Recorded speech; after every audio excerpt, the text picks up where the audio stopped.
I think we'll start off our webinar today. We've a jam-packed schedule and lots of fantastic speakers for you to hear. So welcome to the Market Discovery Workshop on France. Here we will take a look at the ecosystem for startups, the landscape, the investments, and lots of different areas for startups beginning their journey in France.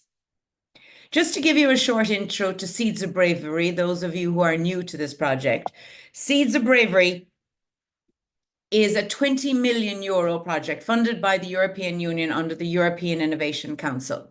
This is to support Ukrainian tech startups, bringing them closer to the EU.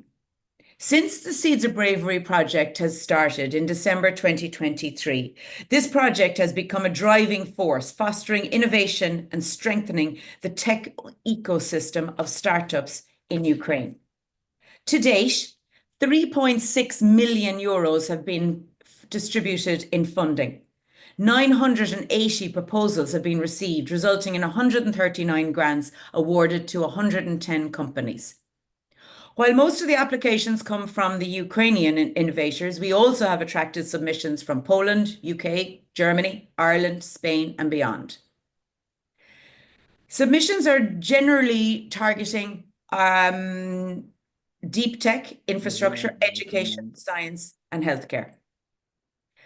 To date, we have run 12 market discovery workshops similar to this one, covering 19 different countries. We have 16 co-working spaces based all over Europe where Ukrainian startups can avail of. We have 46 participants from 23 companies attending the Summer School in Entrepreneurship. We have had 19 startups graduate from the Deep Tech Accelerator. Seeds of Bravery is driving innovation, empowering startups, and forging connections that transcend borders. More than just funding, Seeds of Bravery is about cultivating a dynamic, innovative and sustainable technical environment and delivers meaningful impact and transformative change. If you can, Alexandra, if you can just mute yourself there, please.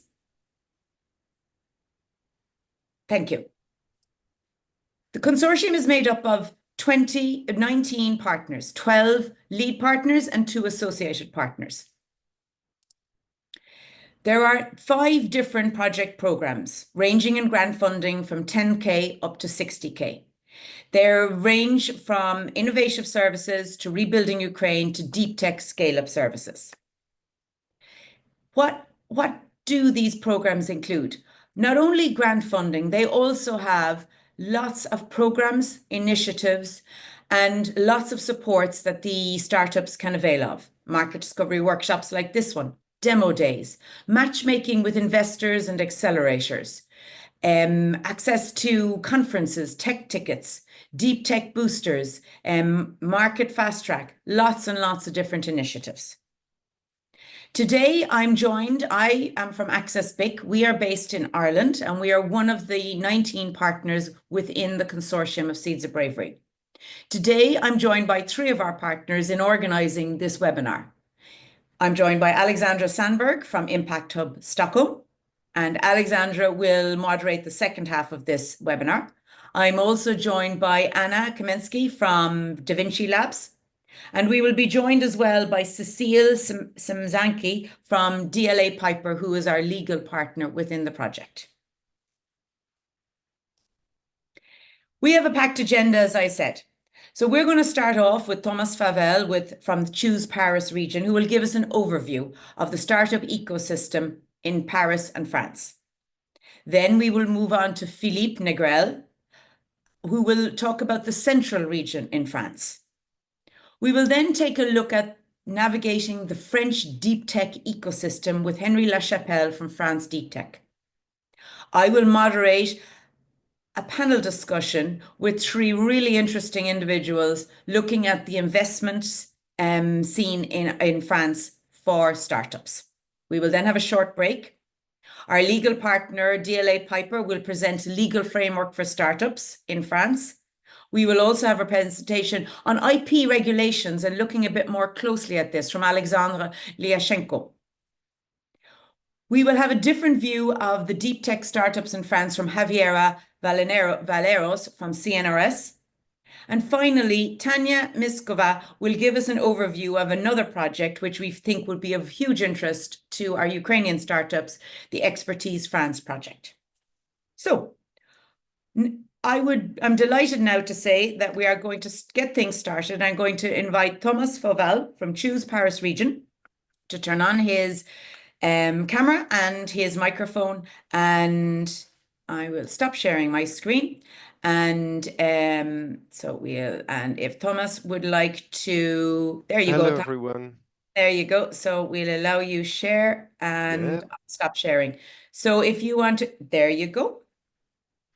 Hi, everyone. Thanks for having me. It's really a pleasure to introduce you to our beautiful French startup ecosystem. And I will make a focus on Paris region as I work for Choose Paris region. So let me introduce first what is La French Tech. I think it's important to understand what it is because everybody has heard about this red rooster shown in many trade shows. It's a label for any startup in the French ecosystem, but also for any startup willing to join this French startup ecosystem. So the aim of the French Tech Mission is to build a community to bring support in France and in other communities outside of France. There is one in Kiev, so feel free to join their event. It will be, I guess, more detailed. So there are many communities like this. And what does it bring? Um, just to give you an idea of the impact of the French tech startups, uh, 3 out of 5 French people use a service provided by the best startups in the French tech. La French Tech. So it represents, of course, different levels of maturity, but 25,000 startups can be counted in any cities in the whole country. Among these, there are 32 unicorns. It creates a lot of jobs and it managed to attract a lot of investment. The best figure so far was in 2023. And I guess you just have to know that it's a similar amount as Germany, global, generally speaking. So, there are some stereotypes about France. It's my occasion to tell you that. No, we don't have too much taxes in France. In fact, we have the same corporate tax rate as the average EU level. It's 25%. We have also a capped tax rate on capital gains and dividends. So you are also free to allocate your interest. The most generous research tax credit is in Europe, in France, with 30% of your research expenses back, even if you don't have income tax yet. So really, it's a pleasure to explain more about that in the future slides. Um, France is a red tape country. Not true. It was. I totally agree that it was the case 12 years ago. But since Emmanuel Macron decided to implement reforms on the labor market, you can really have more flexible everyday business. And if you go through the French tech visa scheme to have a startup visa for you, it's only 2 weeks to get it. So really, you will have the slides. Click on Welcome to France, this logo. You will have all the details about these services. Is it difficult to set up in France? No, we deliver more than 40,000 talent passports every year. It's made for entrepreneurs, talents, and we have agreement with many countries, including Ukraine. So go to La French Tech and visit it. It was to give you a first idea of what is this startup ecosystem. As I've told you, I work for Choose Paris Region, which is the attractivity agency of the Paris region. Our mission is to support any foreign company willing to open a subsidiary and create jobs locally, and if possible, to have a positive impact on our sustainable goals. So we are a team of about 100 people, delivering many services from the discovery stage to the acceleration stage of your company journey. It can be just connection to the ecosystem, information about the events, the agenda of business or tech events. We are excellent at connecting you to the best expert you need, whatever it is, a legal expert, an accountant, a banker, if you need to find your office space, etc. And when you have already set up your company, you can accelerate thanks to our services, basically to make the most of the different incentives that exist in France, and it's a very generous country. A few words about why you should choose Paris region. First, it's the leading economic and innovative region in Europe, thanks to a concentration of wealth. To be fair, Paris region covers only 2% of the French territory, but it's 18% of the population and more than 30% of the GDP.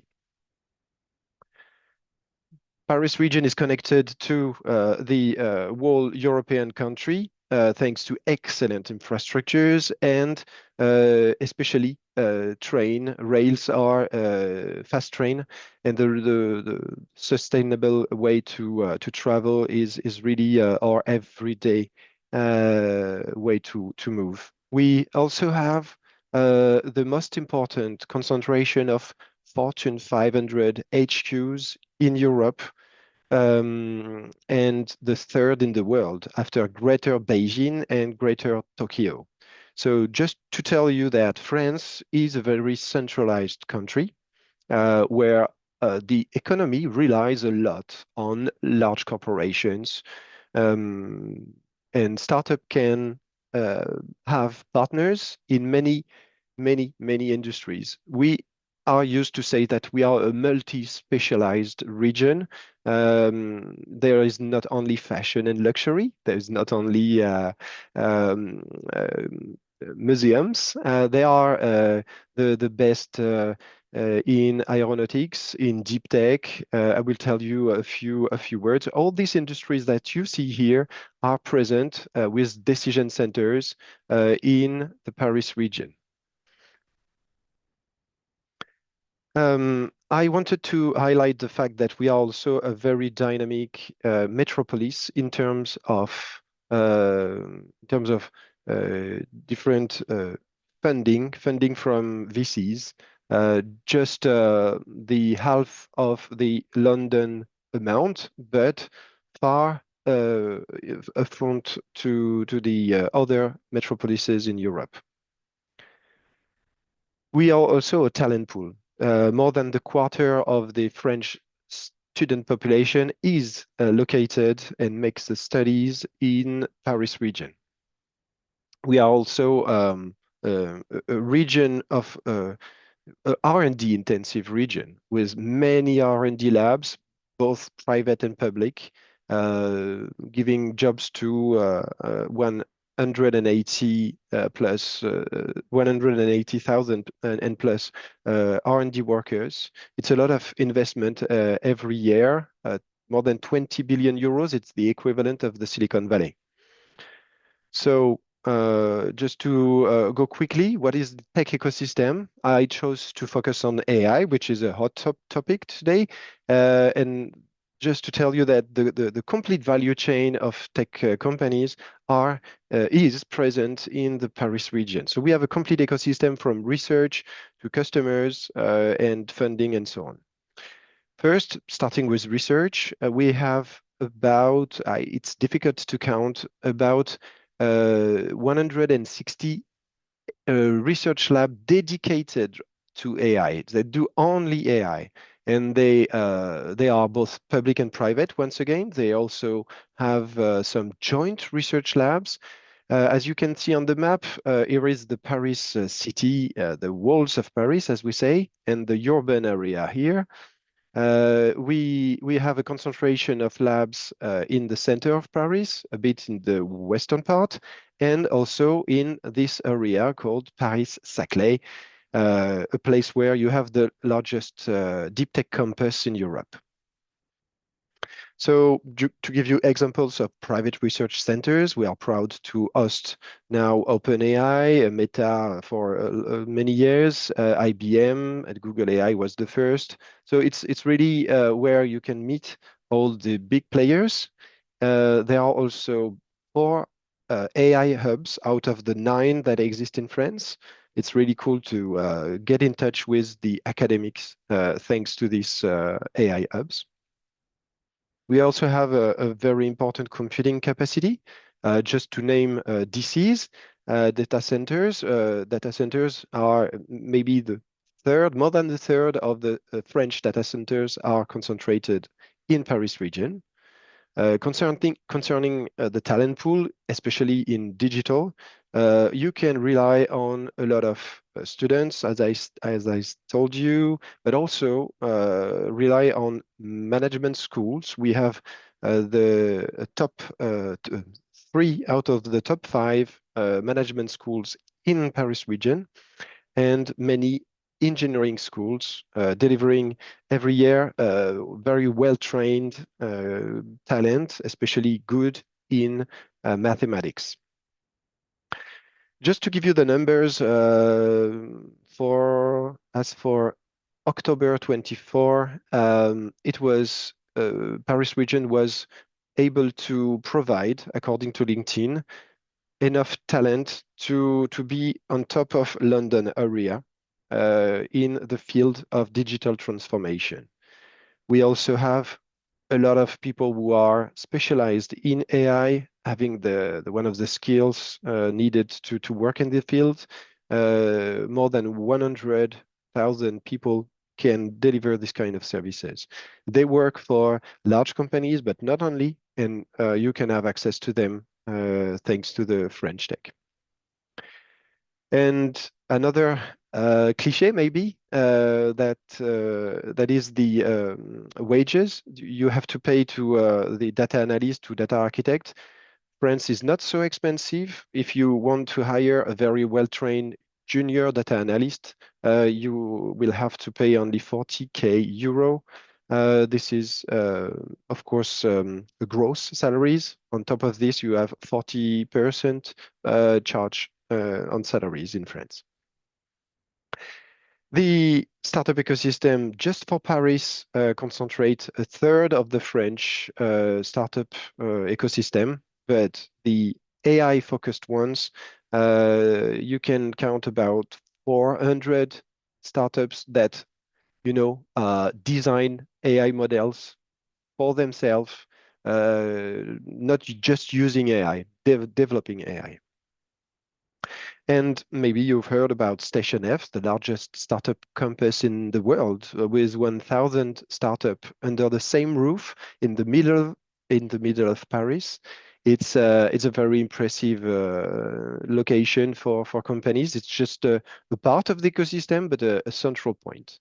That's where you can be part of one of the 30 startup programs managed by Ubisoft, Facebook, Meta, Microsoft, LVMH, and so on. In the last minutes of my presentation, I want to give you a list of events. Don't miss the June 25, this June, the Viva Technology. It's a huge event where you can meet all the big players in innovation. We have just for February the Cyber AI Expo, a wonderful conference at OECD, the French Digital Day at Station F, and of course the AI Action Summit, but it's a shame it's invitation only by the Élysée Palace by Emmanuel Macron. So, but anyway, there are many side events, including up, including Paris Cyclist Summit. Just the day after, there is a AI Cannes Festival in the south of France the same week. If you want to wait until September, October, November, you have big AI dedicated events also in Paris. I have a few slides about the national support for research, basically, because I have reached the end of my talk. This is very generous. You can rely on us to study your project and see how you can be supported by the numerous organizations supporting startups. Thank you very much. I just jumped to the last slides. My newsletter. You can subscribe to Digital Revolution in order to receive every 2-3 months a list of these opportunities. And feel free to reach out on LinkedIn. I will be very happy to help you get more insights just for you. Thank you very much, Fiona. Thank you very much, Thomas. That was a super whistle-stop tour of what is available, and I think having those events at the end was very useful as well to our audience. So thank you very much for that. We are welcoming questions. And Thomas, are you okay for us to share your slides with the Yes, audience? I'm totally okay with it, and Fantastic. you already have it. Yeah, So fantastic. So yes, I see one of the questions was about can we have the information, mhm. and I will share that information with the group afterwards. Thank you very much, Thomas. Appreciate your time this morning. Thank I you. give you some links in the chat in the Fantastic. meantime. Bye. That would be brilliant. Thank you very much. Fantastic. Well, thank you, Thomas. Now we are let me just go.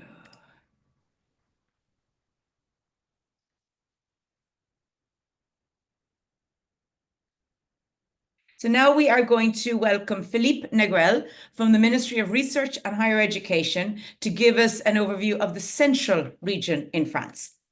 So Philippe, you're very welcome this morning. Thank you so much for joining us. If you'd like to share your screen and your slides. And I just also, while Philippe is doing that, I just want to remind people, I should have said it earlier, this webinar is being recorded, and that will allow us upload it later on to YouTube to share this information with other Seeds of Bravery beneficiaries and others. Yes, there's no problem. I can share the screen and share my presentation then. That looks perfect, Philippe. I leave the floor is yours.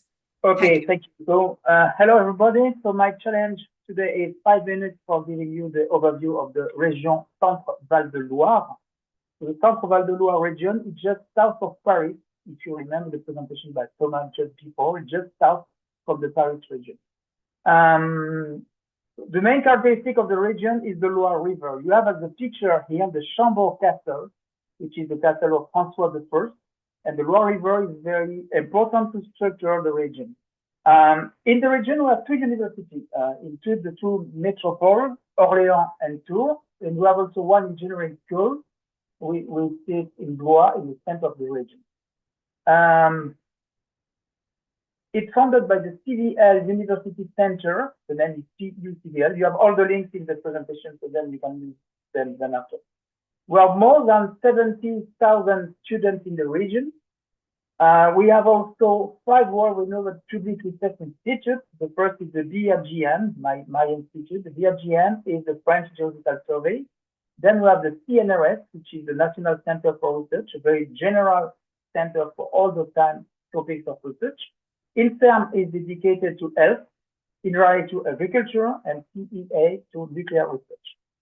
More than 6,000 researchers in the region, half from private institutes and half from public institutes. And we have also 6 competitiveness clusters to structure the region and structure the research. Some key message, very general key message. We have a quality of life in the region recognized from centuries. It was the place of a lot of kings of France that spent time moving from Paris to the region. You have here the map. You can see on the left Tours, in the center Blois, and on the right Orléans. We have a more affordable installation cost than in large cities because the life is not the same outside Paris. A dynamic and human-scale innovation ecosystem, very dynamic one in a region that is not a very big region in France compared to others. We have also research laboratories and excellent training in the region, meaning that the region is well structured and well organized for research. About the key specification, we have academic research institutes that are mobilized for innovation gathered within the University Innovation Center, which name is Loire Valley Innov. We have also, with the support of the region, the intelligent specialization and its regional plan, which name is SRISI. 7 areas of specialization for the region, including biomedicine, cosmetics, energy, environment and water, agriculture, tourism and materials. Supporting also big research program, which name is the acronym is ARD, and the full name is Research Development Ambition, supporting the 7 areas of specialization.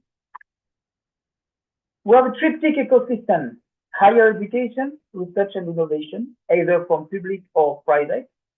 We have the 3 helix of innovation from a Korean reactive and dynamic rules. You have the link to see what that means. We have operational innovation location, namely Orléans. You have the link for having the view, Tours, but also other many important towns like Blois, Bourg, Vierzon, Chartres, and Châteauroux, covering all of the region from the north to the south and from the east to the west. And also active networks in the region. This is, the last one is very important. This is the Economic Development Agency. The name is DevUp, for developing and increasing. This is supported by the region to develop the economic and the private companies in the region that offer tailor-made support and support programs for development. This is very important for the dynamic of the region regarding the startup. Rapidly, because I don't see the time. I am on time? Sorry. Yes, you're fine. You're fine, Philippe. Okay, perfect. I can make several focuses. I choose to focus on cybersecurity. We have a high-level engineering training in the INSA, the engineering school. We have high-performance incident response center because cybersecurity is very important for all the research and all the research applications. And we have also a center which is the GPSCA. For more info, you can see that. I think that's the last of my side because the overview is not easy to give to you in 5 minutes because I have all the numbers, all the things to develop that I can. So if you are interested in developing your startup in the region Centre-Val de Loire, please do not hesitate to contact the French regional delegation for research and innovation, where I am. You have my email and you have the generic email. I recommend to use this generic email because as we are 4 in the Drari, other person than me can give you answers. So do not hesitate to contact us if you are interested. I thank you for attention. I hope we'll now and then continue with it. Fantastic, Philippe. Thank you so much. One of our panelists has said, maybe you would talk about, just give us a brief answer to how well your region is connected to Paris with high-speed trains. Oh, it's 1 hour by train from Orléans to Paris, and I think 1 hour by high-speed train from Tours to Paris. This is very, very, very close. Paris-Saclay is around 25-30 minutes by car. Fantastic. Well, close to the Paris region. Yeah, brilliant. That's great, Philippe. I believe I have your slides. Yes, but I will send you a new version because there are some mistakes in some. I will send you the new version. Okay. Brilliant. Thank you very much, Philippe, for sharing your slides and for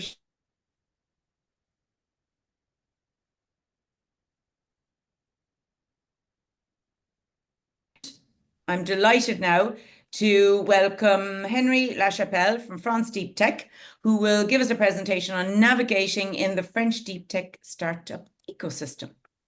So, Henry, good morning. Hey, hi everyone. Fantastic. That looks good. And if you want to just put it in full screen mode, then we have it, or presentation mode, whatever is. Can you see it? Yeah, that looks perfect. Thank you, Henry. All right. I'll leave the floor is yours. Thank you.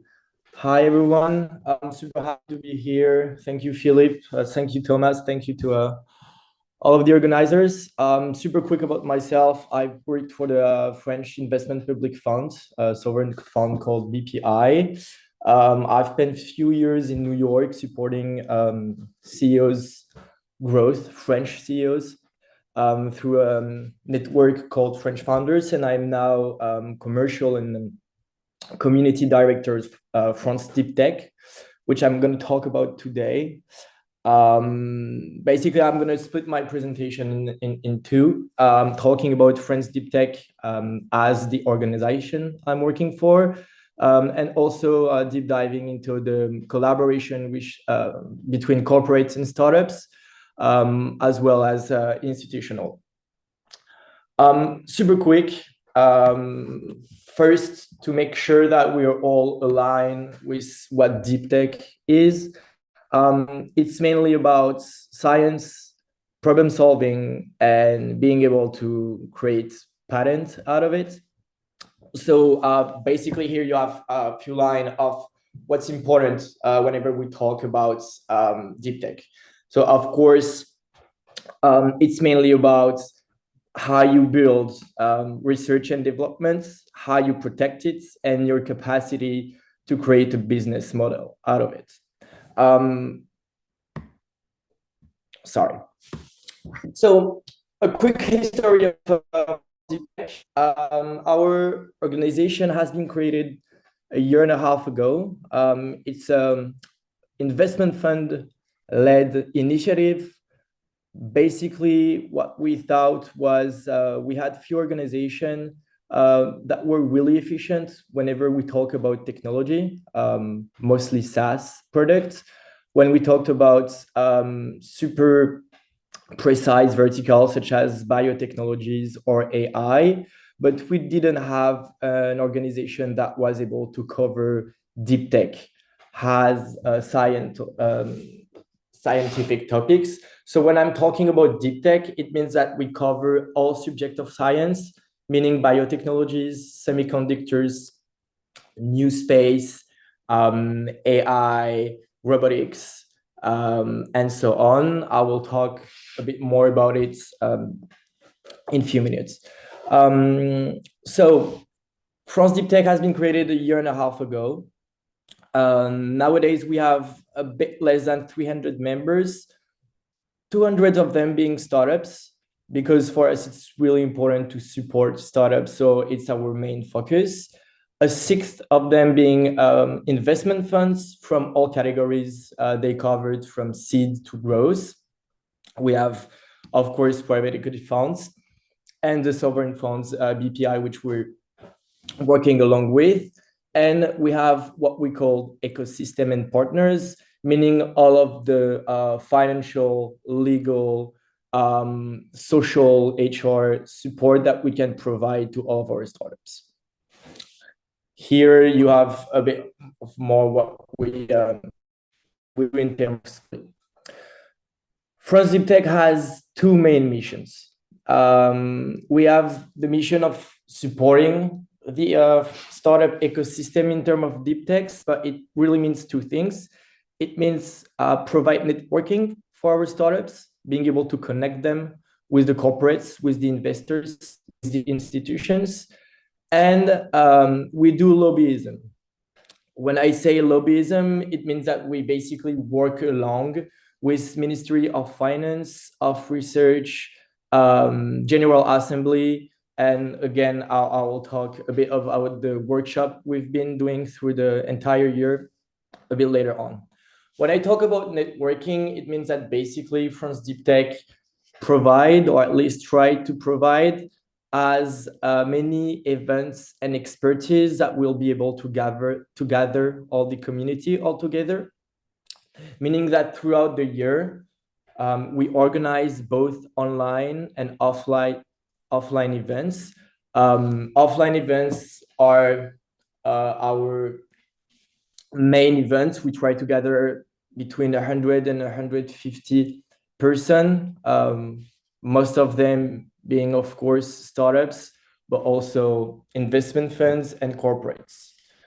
What we try to do is also organizing dinner as well as lunch with really, really specific dynamics. So, for example, we try to organize a lunch with VCs that are trying to match the startup that we're inviting. And we're also working with corporates such as Thales.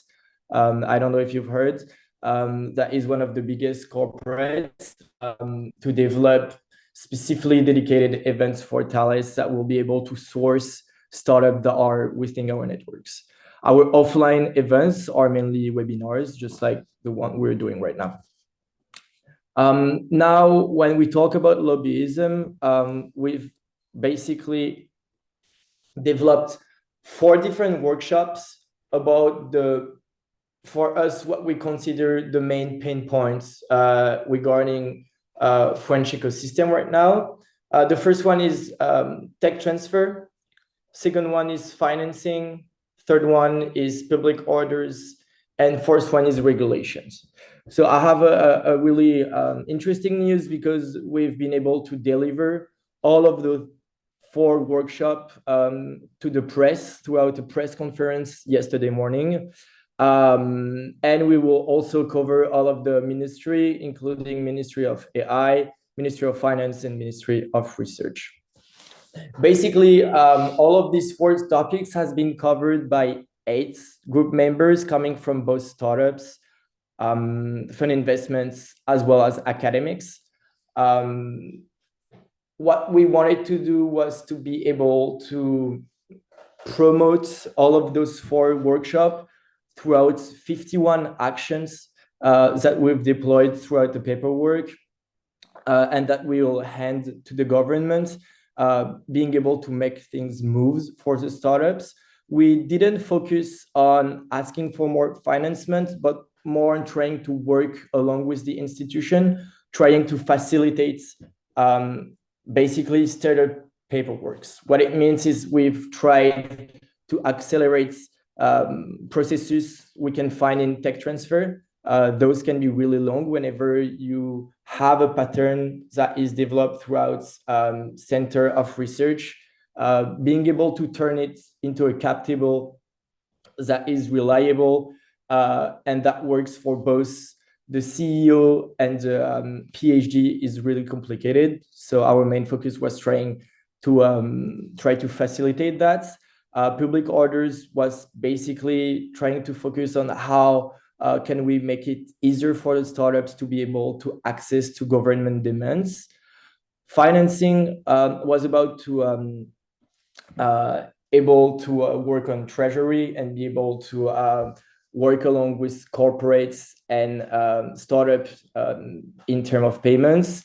And regulation of the living word is a really specific subject dedicated to how we interact whenever we talk about laws regarding food and agriculture, because the European laws are really gray as of right now, if I can say so.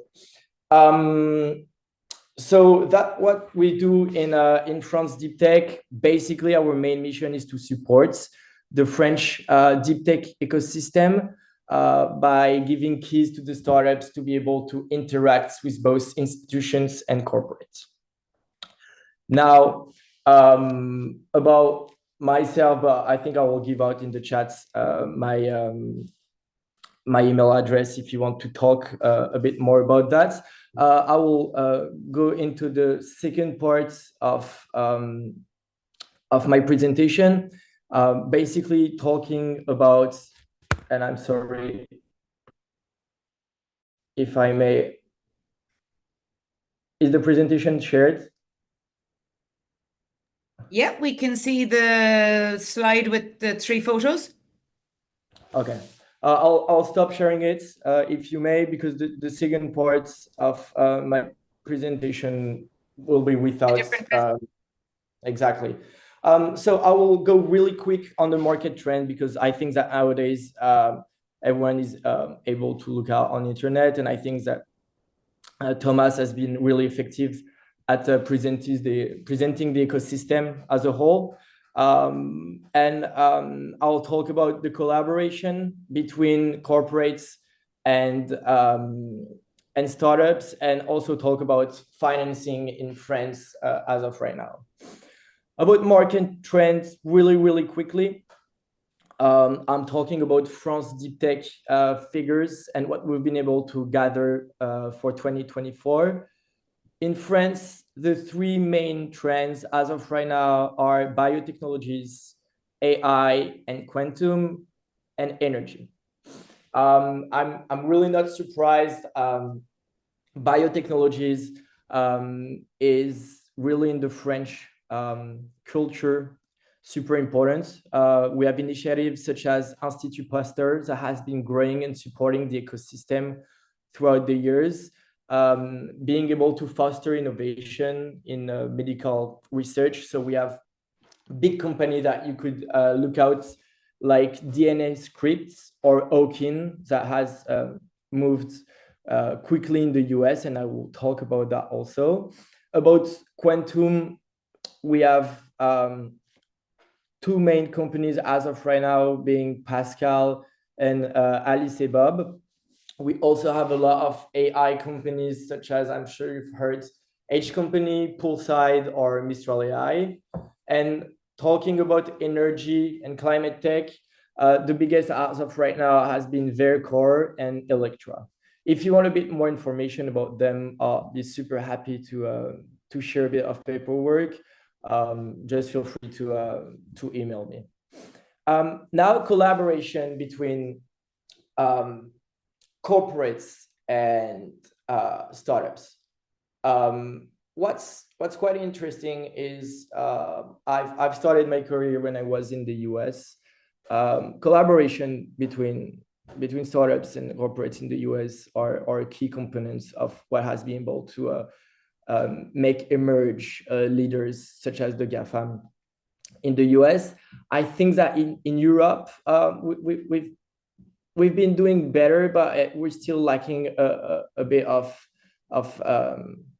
energy, if I may, in this sector. I will try to be optimistic and take an example that I've been discussing throughout my past networking events. I've been talking a lot with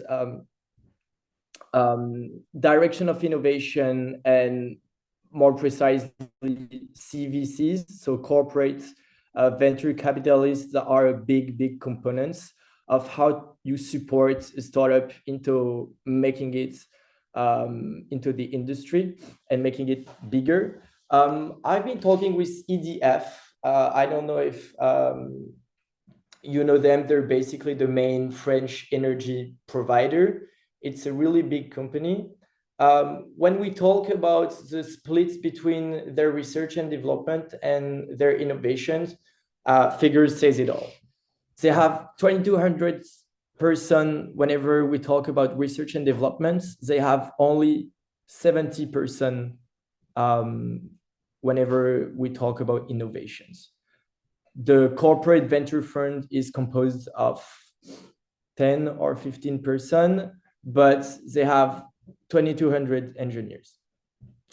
What we see here is that EDF might be relying a bit more into intern solution and into making innovation through themselves, and not yet really being able to innovate throughout external solutions, such as can be CVCs. But they're working on it, of course.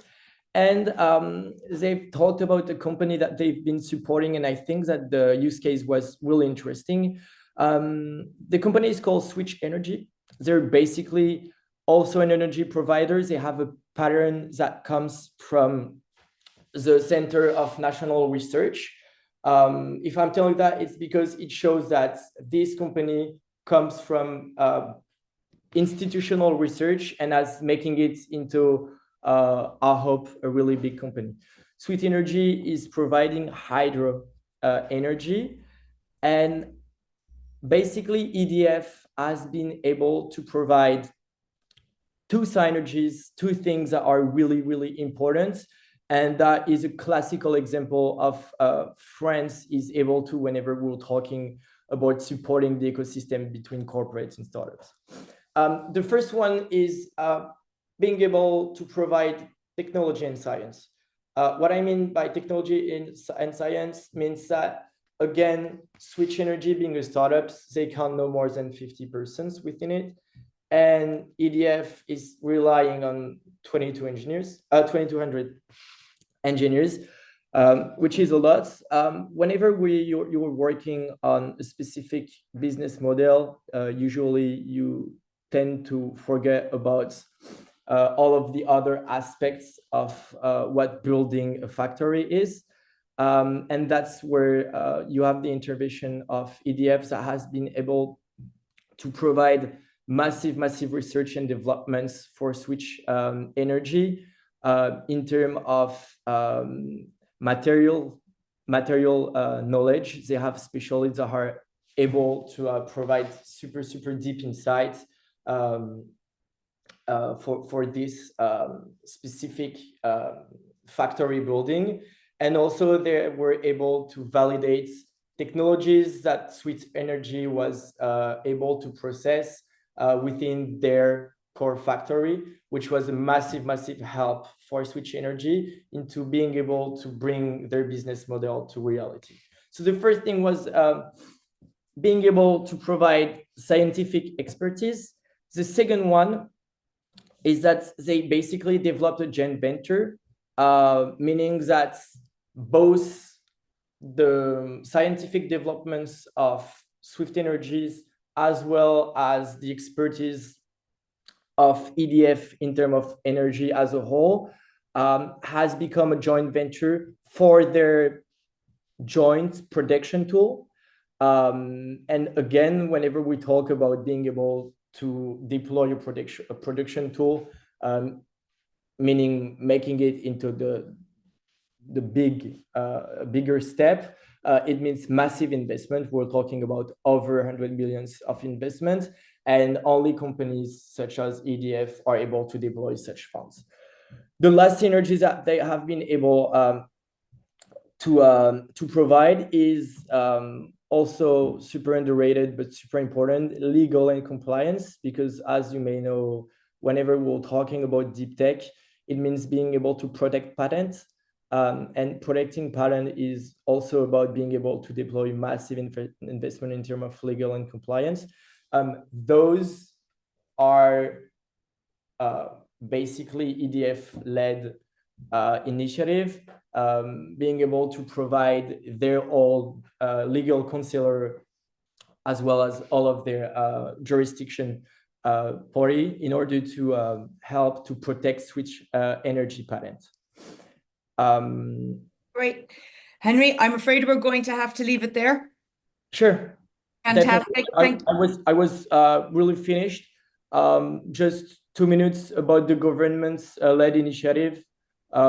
Basically, the government has been trying to develop 2 or 3 initiatives to help distinguish classic technologies, what we can call SaaS companies, as well as deep tech. And also plan like France 2030, and they're anticipating France 2050. Super happy to discuss about it with the startups that are interested by the label that deep tech represent in France and how it helps the investment to go into the startups that want to acquire this status. Fantastic, Henry. And we will share your presentation with your details and the details of France Tech as well. That's fantastic. Really appreciate your time this morning, Henry. And thank you so much for your presentation.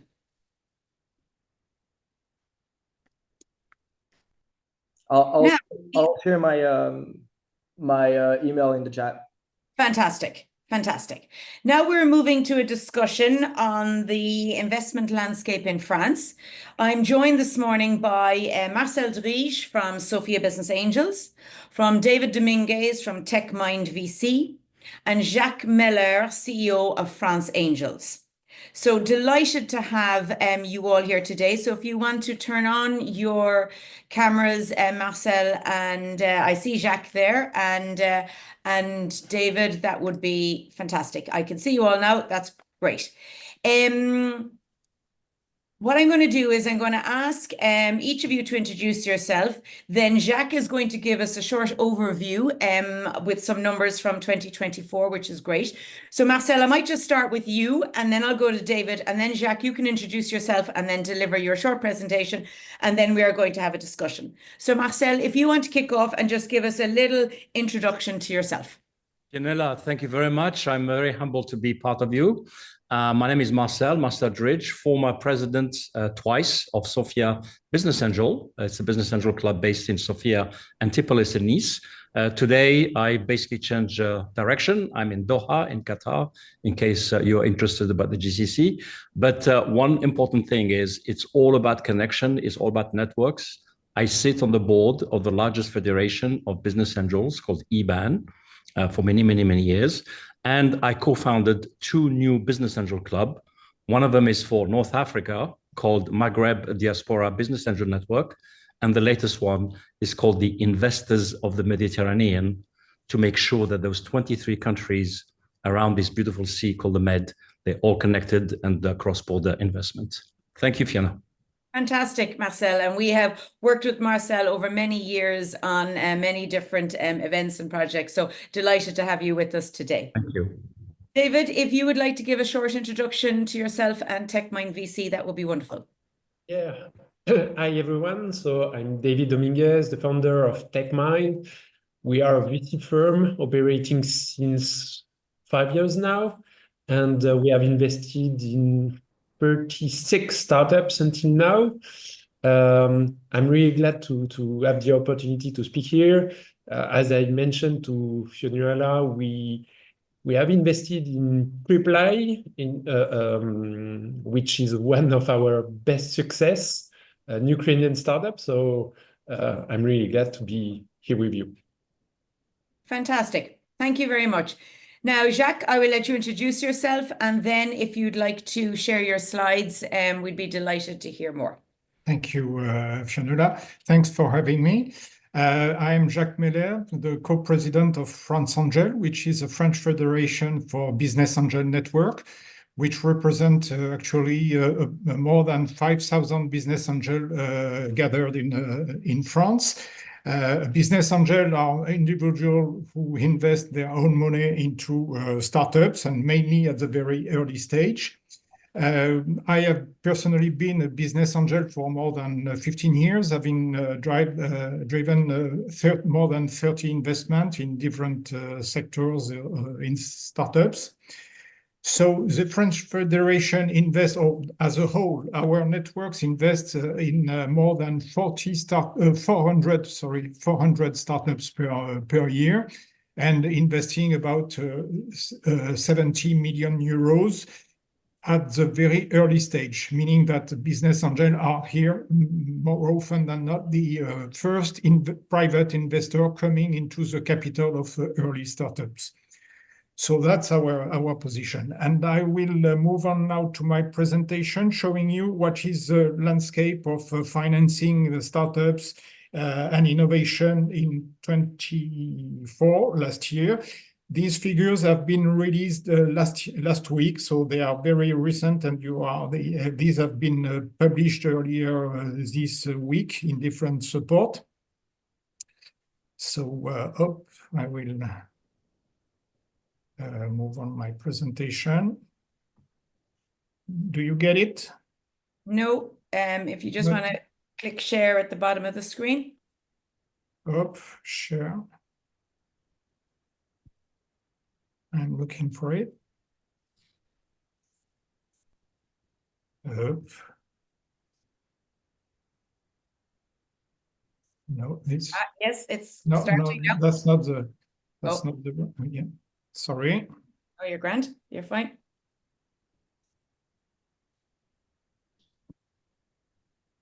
You got it now? Nope. Not yet. Oh, sorry. We made a trial of. Yeah, here it is. Sorry for that. That's okay. Sorry. That's no problem. So I move on to the first slide. So this is a barometer that we published as a French Federation with In Extenso Innovation and ESSEC Business School. So these figures have been released last week. So we can see the trend here on the left side. You can see the historic graphic, which shows a new decrease in financing of startup. Sorry, this is at the European level. So even at the European level, we have seen a new decrease in the amount funded to startups, even though the number of startups financed is slightly stable compared to previous year. The top three up on the right side, the top three of areas finance are software, healthcare, and energy. So I precise that software here includes artificial intelligence, which is one of the key success area of financing in 2024. So you can see that France in 24 kept up his second place in Europe, just behind the United Kingdom and just before Germany. So that's the situation of France. So meaning that France shows a very strong support to financing the startup overall. So this we now switch to French situation, which shows here again a new decrease, but a slightly less decrease. We decreased by 10% the financing of innovation startup last year. The year before, in 23, we had a very strong decrease by 30%. Now, the key areas of finance are also software, energy, and fintech, which has proved to some relief last year in terms of level of financing. You can see here, as it has been told before, that Île-de-France, which is a Paris region area, shows the largest amount financed. Okay, overall, it's more than 800 operation and startup finance last year. Just last information that the average ticket of financing is slightly higher than compared to previous year, which is a kind of optimist for the future. Here you have the key areas, and on the left side you have the key startups which have been financed in 24. I will not detail. You will have these slides to read because they are a bit crowded, but you can have all the whole information. We'll move on to the profile of startup. Even though we have seen a strong decrease in financing over the last 2 years, you can see here on the beginning of the equity story of the company that the fundings between 0 and 2 million are stable, and the decrease concern mainly the largest fundraising. Over 10, 15 millions, hundreds of millions have been decreasing, but which gives us some optimism is that the early stage financing remains strong and there are kind of resilience at the moment. How long this will last, we don't know, but for the time being, the early stage financing remains strong in France. You will have also the focus on different areas, which is here is focus on energy, which has been a decrease but remain strong. You have the deep tech, which we have just spoken about with Henri a few minutes ago, showing also a decrease, but artificial intelligence has taken over as the lead of financing in the previous year. Okay, and to finish, the healthcare focus on healthcare and numeric healthcare is showing also a strong resistance in this situation. So that's where I wanted to share with you on key situation of financing. Sorry.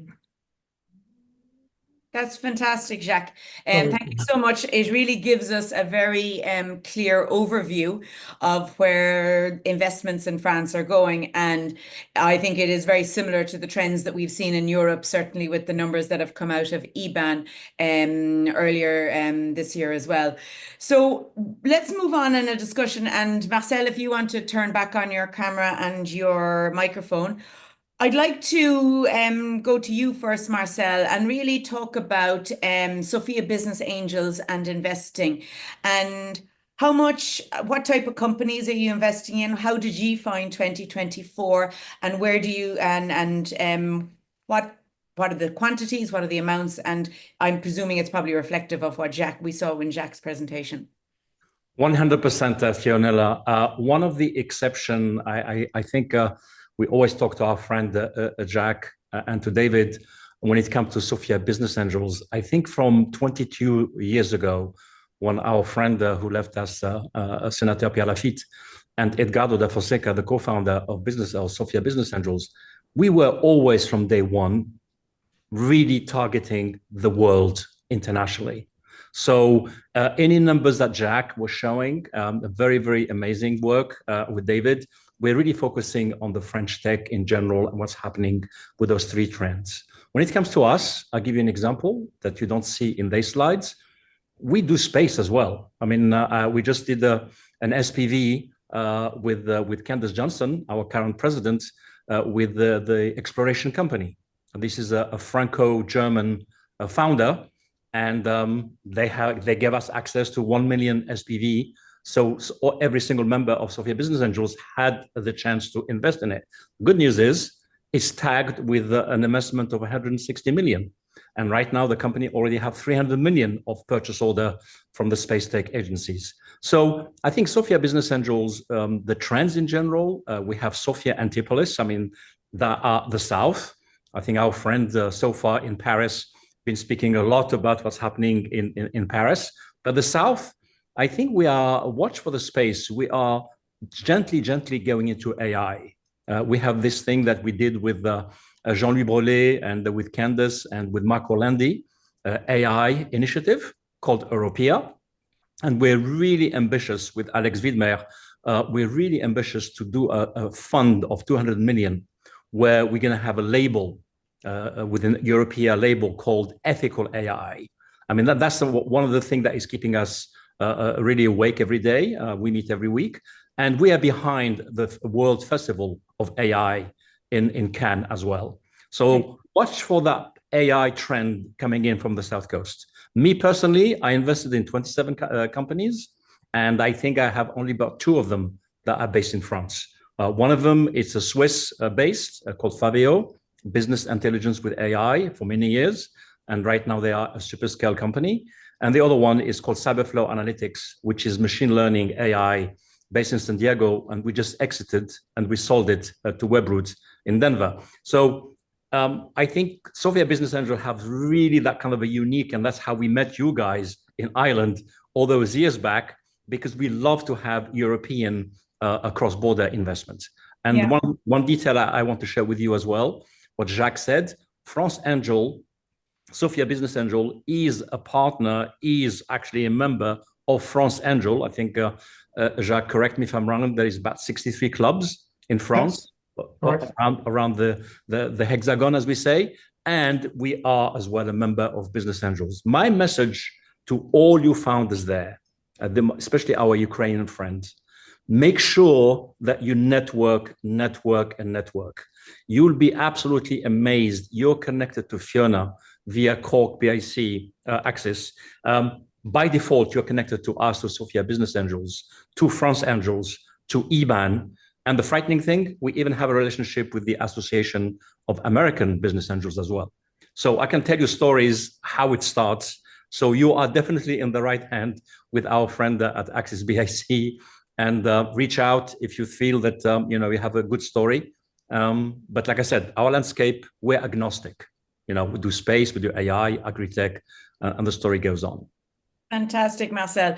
And, as you say, it's great for our Ukrainian startups who are listening to this to understand that there are business angel groups who do look outside, because, we see in Ireland that a lot of the business angel groups, while they are good at looking at, they don't necessarily invest internationally that much. And I know, Sophia Business Angels, that has been one of the big things that you have done, and you've invested in some Irish companies as well. So, I think that's great to hear for our Ukrainian startups. So thanks for that.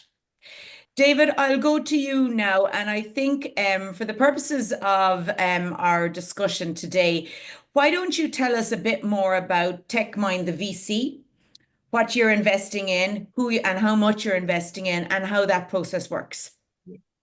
Yeah, so TechMind, we invest tickets about 1 million euro in 10 to 15 companies per year.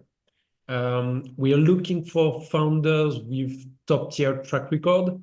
I mean, we want to invest in people first, and we look at founders with great ambitions, with track record. I mean, people who execute, pay attention to UI, UX with a great product, and who are able to pay attention to every detail in order to optimize each process of the company, each target in order to grow, etc.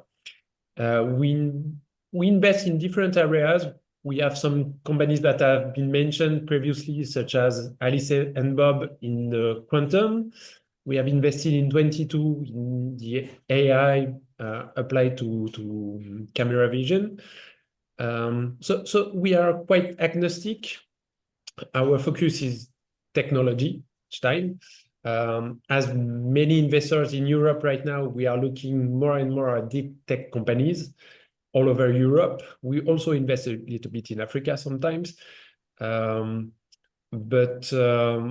we can look at every kind of companies anywhere in Europe. And as I mentioned previously, one of our best success was a Ukrainian company called Preply. So happy to have. Will you tell us a little bit more about how that process worked when you invested, and who else was investing, and just tell us the story a little bit about that? Yeah, in fact, it's always a matter of network. Marcel said you have to network all the time, and it's a matter of connections.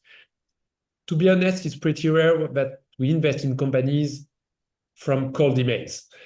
We mostly, I think it's 90% of the time, we invest in companies that have been introduced from someone in our network. So it was the case for Preply. We met Kirill Bigay maybe in 2017, if I remember well. The company have just raised the seed round, and we wanted to follow the company because the thesis was a platform to learn languages from people anywhere in the world. And we followed the company. The growth was quite impressive. With cohorts, we pay a lot of attention to cohort numbers, and the cohorts were really great. So when he was able to do a Series A, we immediately said we were interested. And he raised, I think, if I remember well, a 12 million Series A, which was quite a big number at the time. And we exit last year at a valuation of 300 million. So that's a fantastic story, David. Yeah. And I think it's great for our Ukrainian startups to hear this story. It's obviously, everybody's different, but it's great to hear you guys investing in these startups. This went on to do great things. So fantastic. Thank you. Jacques, let me come back to you now. I mean, we saw the figures that you delivered, which, while slightly down on 2023, were not disastrous either. And obviously, I think what I'm trying to wonder is, how would you describe the current investment climate for startups in France? It was interesting to see that the early stage element of your presentation were basically unaffected from 23 to 24. So I suppose my question to you is, what's the current climate like? Do you see going into 2025? And also from the perspective of the technologies that you're seeing coming through. We obviously see a big focus on AI, but what are the other technologies that you're seeing too? Okay. Yes. Well, I would say that at the moment, the situation in France, mainly for political and economical reason, is a bit on the wait and side position. We can see this in the position of our business angel, but not only. Most of the VC or other funds that we work with to finance our startups are a bit reluctant or careful before investing. So this leads to a much longer lead time for a startup which is looking for funds. We have to be prepared for a much longer lead time to conclude the fundraising according to the amount. If you have a small amount between 0 and 2 million, this should be okay, because we have seen there is a kind of resilience at this stage. But for much larger funding, you have to be first very well prepared to tell your story to the funders. And then you have to be prepared to spend a lot of time and energy to go for this funding. So that's the situation. I hope and we hope that this will not last for long as we have cleared up our political situation. This could help in starting again. And we can say that on the positive side, there is we have maintained in our politics, fiscal policy, all the support to startups, innovation startup, all the status and the financing, the status of jeune entreprise innovante has been maintained. The credit, the fiscal credit, tax credit for research has also been maintained, which was not so obvious a few months ago. So all of these keep us optimistic on the short future. This could be a kind of a rebound. As long as we have, as soon as we have cleared up the political situation. So that's the second question was about the keys area. So obviously, all about software, including artificial intelligence, has saved the situation of because it represents now a big chunk of the financing that we have seen. So obviously, this is a kind of optimistic situation. Of course, this financing is far from what we've seen in the UK or in the States. We we have the same trends, but with a much lower power, I would say. And so that's and what is resilient is all about energy and overall what is about impact. Okay.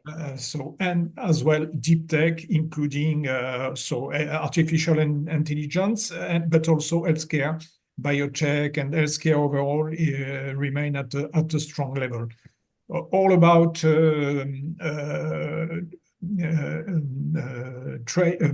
commerce on the internet and so on and so forth is much lower now. Is not more. It's very difficult to be financed only with a website or commerce and so on. So that's yeah. Okay, very good. Thank you, Jacques.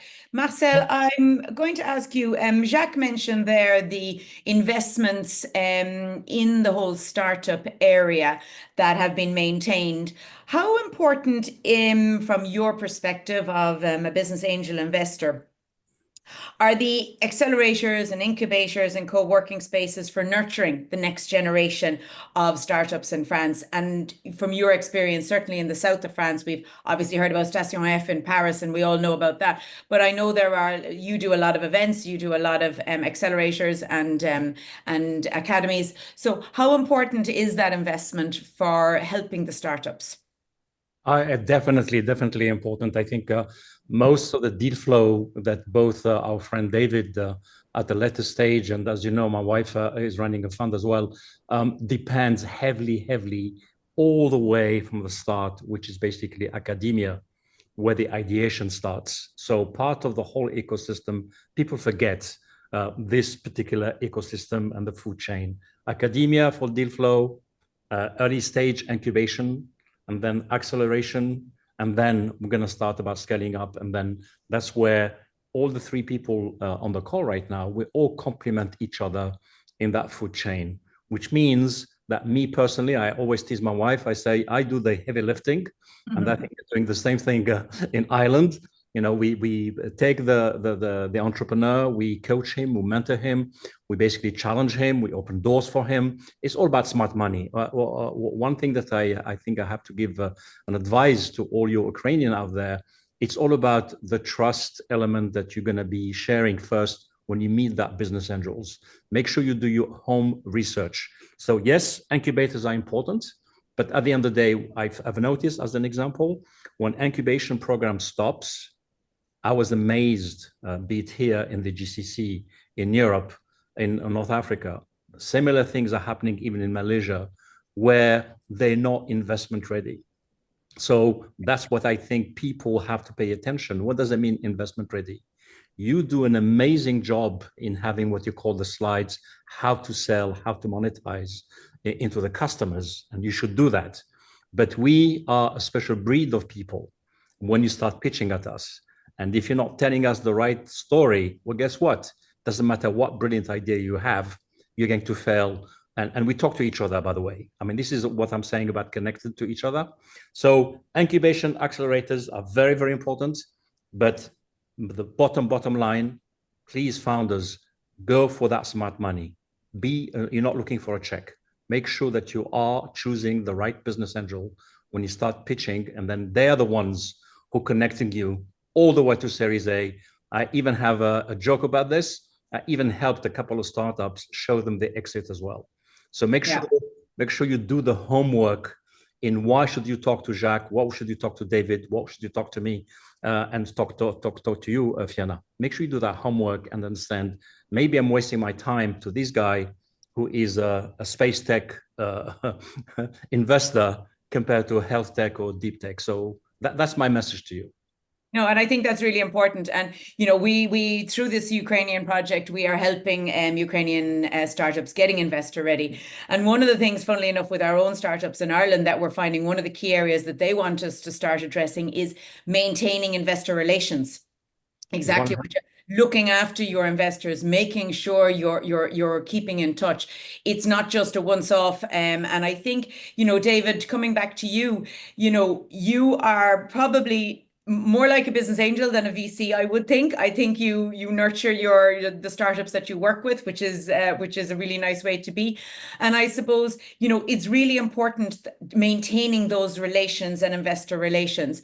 So I suppose my question to you, David, is how do you work with your startups on that? But I suppose one thing that I want to come back to you first is the sectors. What sectors? We know we've heard about AI, and from what I'm hearing from even the earlier presentations, energy and clean tech is really, really big in France. What other sectors are you seeing, David, that are important that you're looking at investing in? Yeah, as I mentioned previously, we and most of French investors are looking more and more to deep tech startups. We are quite classical. You mentioned energy, you mentioned clean tech, but also everything that could improve or optimize the AI process. It's quite hard today to invest in companies that are doing AI models or applications to AI in verticals, because there are a lot of companies and it's quite competitive. But the companies that are that make the model better, improve the hardware in order to make it more efficient, less energy consumptive, it can be really helpful. So we're looking at this kind of startups. There's an area also that we're looking at, it's the blue economy. We think that there are a lot of startups that are trying to improve how the international commerce works. And we know that transportation, maritime transportation, consume a lot of energy. So there are a lot of things to do in that space. But also in the maritime, we don't know a lot of things on our ocean. And there's a lot of, I don't know, the things that could be done in this area. So this is a space we are looking at.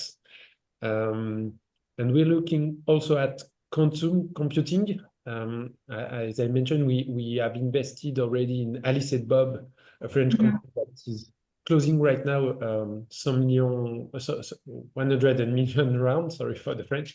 And I think there's a lot of things to do in that space. And Europe, I think, has an edge in this area because we have a lot of companies in that space that can compete right now at the moment with Google or Amazon or IBM, which are the leaders in quantum computing. But the European startups are quite good, and it's the future. So we have to make big bets on that. And the last thing is the new space. There's also a lot of startups in this area, and there are a lot of things, a lot of investments that are being done, and we want to invest in this area. Yeah. Fantastic. No, that's quite a range of industries. And yes, blue technology is one of the areas that we're seeing in Ireland as well, as being coming to the forefront as well. We are running out of time, and I know Jacques has a hard stop at 11:30. He has another meeting. So Jacques, I'm going to start with you first, and I'm going to go around to each of you and ask, what is your top piece of advice for startups raising investment in 2025 in France? Where would they start and where would they go? Okay. So my first piece of advice would be that to be fully ready, fully prepared, as Marcel mentioned earlier, before going to the roadshow to pitch on the potential funder. Please be very well prepared on your equity story. What are you looking for, first of all? Second is also take again what Marcel outlined, is select your investor. It's very difficult to send your pitch deck to hundreds of investors. That's useless. Please be focused. Otherwise, in a few days, few weeks, your file will be overviewed, and it's not good for the. So be focused on for the selection of your investor. That's my and third piece of advice is be prepared for a long lead time in the current situation. This may change, but it's not over 3-4 months that you will find your money. You will need several months before you conclude. Okay, that's fantastic, Jacques. Thank you. Thank you. Marcel, do you want to give your one piece of advice for raising investment? Okay, thank you, Feniola. I think both Jacques and David mentioned the kind of thing they should be doing. But one of the things where I sit, and I'm mentoring many startups around the world in 4 continents, and I say the same thing. So the network. I mean, that goes without saying, for sure. For France specifically, 2 things. I always say, I think it's worthwhile maybe to swing by Vivatech events to socialize yourself with the whole startup ecosystem in France, and you start and prepare it. You don't come in as a tourist, you prepare it through the network. The other one is the World Festival of AI. If you are a deep tech and related to AI, I think that would be another advice. One of the things as well that I always say, why don't you connect, for instance, Jacques, basically he's our president for the Federation of France, and look at the region of France and say, maybe I'm more likely to go to the south of France or Paris, because Station F is doing very good. And once you do that, just look at the websites of those particular clubs in France, because you will find out that a lot of them have vertical specialization and maybe a regional impact. Yeah. So for me, where I sit, the South has one advantage. We've been connected to Africa for many years. And Marseille, French Tech as an example, it's a good example where it's connected to Africa. So if you want to have both Southern Europe as a go-to market, and at the same time you want to look at some African countries, you'd be amazed from a soft landing perspective how many grants, how many French Tech people will help you, and Sophia Business Angels is part of it. And then one final advice, why don't you just go and look at sophiabusinessangel.com and see two events there. One of them is called the International Venture Academy, and I'm sure you know about it, Fionella. That's how we managed to have your startup coming to pitch in Nice many times. So why don't you just connect there and see when is the next date? I think we have a spring date and we have an autumn date, and then just apply to it, download, because you're going to get a lot out of it. You're going to have 3 days of intense workshop. You would have 3 days of intense mentoring, coaching, and then they open up the whole French startup ecosystem because we're all connected and we all talk to each other. So that's my advice to you. Fantastic, Marcel. And I have shared, Jacques has shared the website address of franceangels.org, and I've just shared the sophiabusinessangels.com website addresses. So they're great facilities for our startups to have. And finally, David, your one piece of advice to our startups. Yes, a complementary advice would be to maybe join an incubator or accelerator in France, because they give you the network, they give you the advice, they give you the maybe the play to reach the investors, business angel or VCs in France. Station F has been mentioned previously. It's an amazing place because you can see thousands of startups. You meet a lot of people, and yeah, it's a good place to network, to see people, to get some advice, to be introduced, because cold emails is not really easy. We receive about 400 opportunities per month, 3,000 per year. So cold email is not an easy way to get funded. Most of the time, you should be introduced, and a good way to be, it's to go through incubators, accelerators, or maybe business angel clubs. Fantastic. Fiona, if I might add, David hint on an important point. We managed to get a Georgia agri-tech company from Tbilisi to pitch in front of Sophia Business Angels. And the best advice we gave them, we asked them to go after a program at Station F in Paris. Okay. And that completely changed the scoping of their growth. So that's a good point from David from an incubation acceleration. Fantastic. Well, that just brings us to a great close. So Marcel, Jacques, and David, thank you so much for your time this morning. You have given us some great tips and some great insights into the French investment landscape. And I think you've really given our startups a flavor for what they should be looking out for. So thank you very much for joining us this morning. Thank you, Fiona. Thank you all. Thank you, Jacques. Bye. Thank you, Marcel. Thank you, David. We will take a 5-minute break now. It is now 11:30, and we will be back at 11:35. So don't go away. The webinar will stay live, and we will be back very shortly. Thank you. Hi, everyone. Yes, we're going to kick off the second part of the session with some legal tips.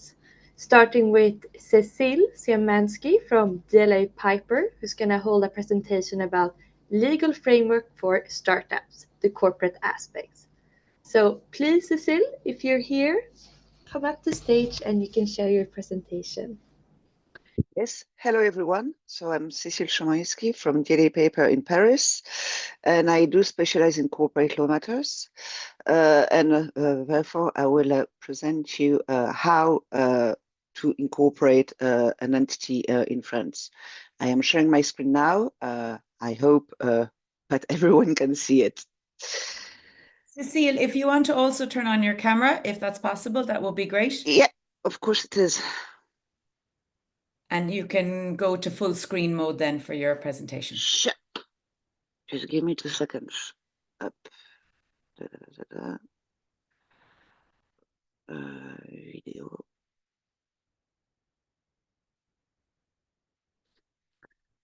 I don't know if you can see me. I have enlarged my screen. Up. We can see you, but the presentation is not on full screen.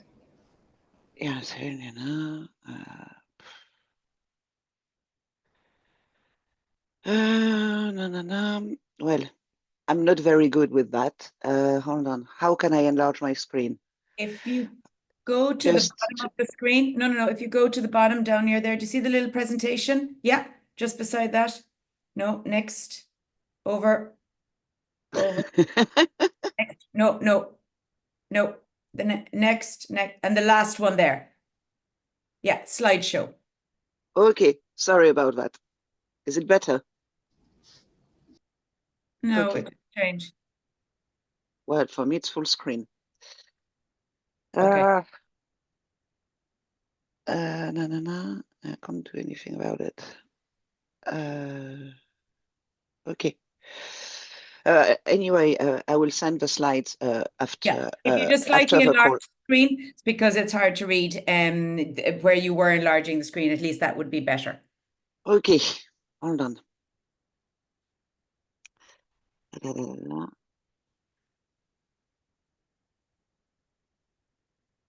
It's not better for you.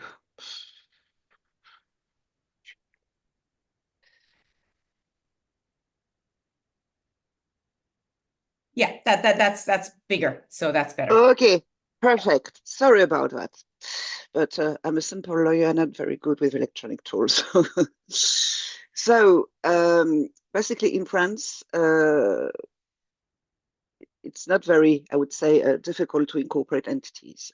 You have two main types of limited liability entities in France. The first one is called la Société à responsabilité limitée, i.e. a limited liability company.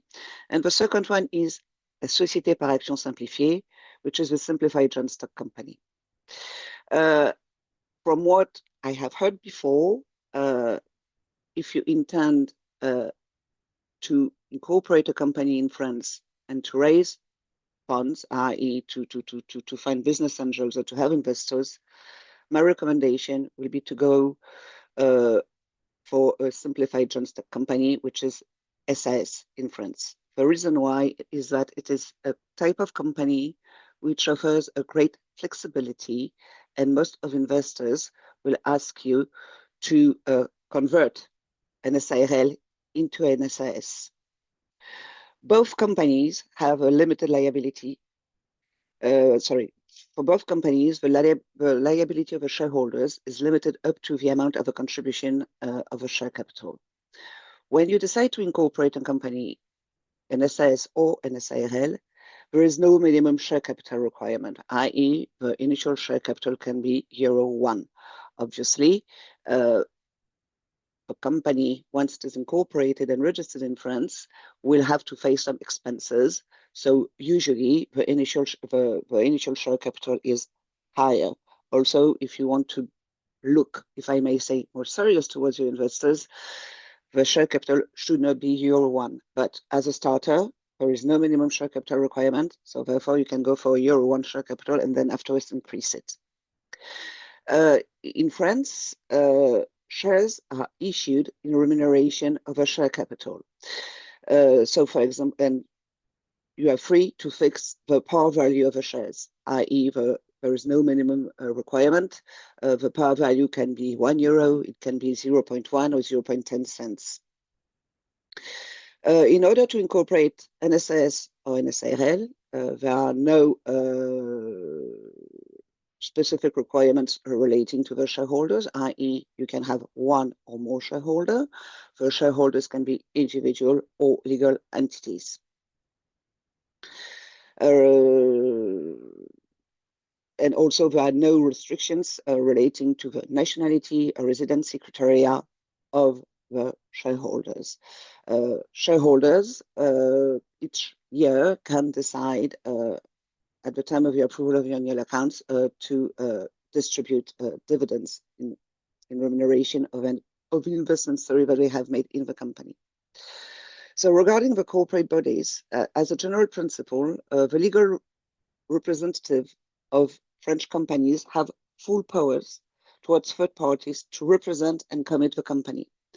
Any limitations of powers are not enforceable against third parties. Those limitations of powers are only valid internally. An SARL must be managed by one or several managers, i.e. gérants in French, who must be individuals. The SAS, due to its more flexibility of operation, must be managed by a president, assisted by one or several general managers.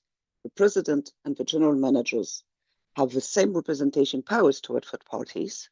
They can be individuals or they can be legal entities.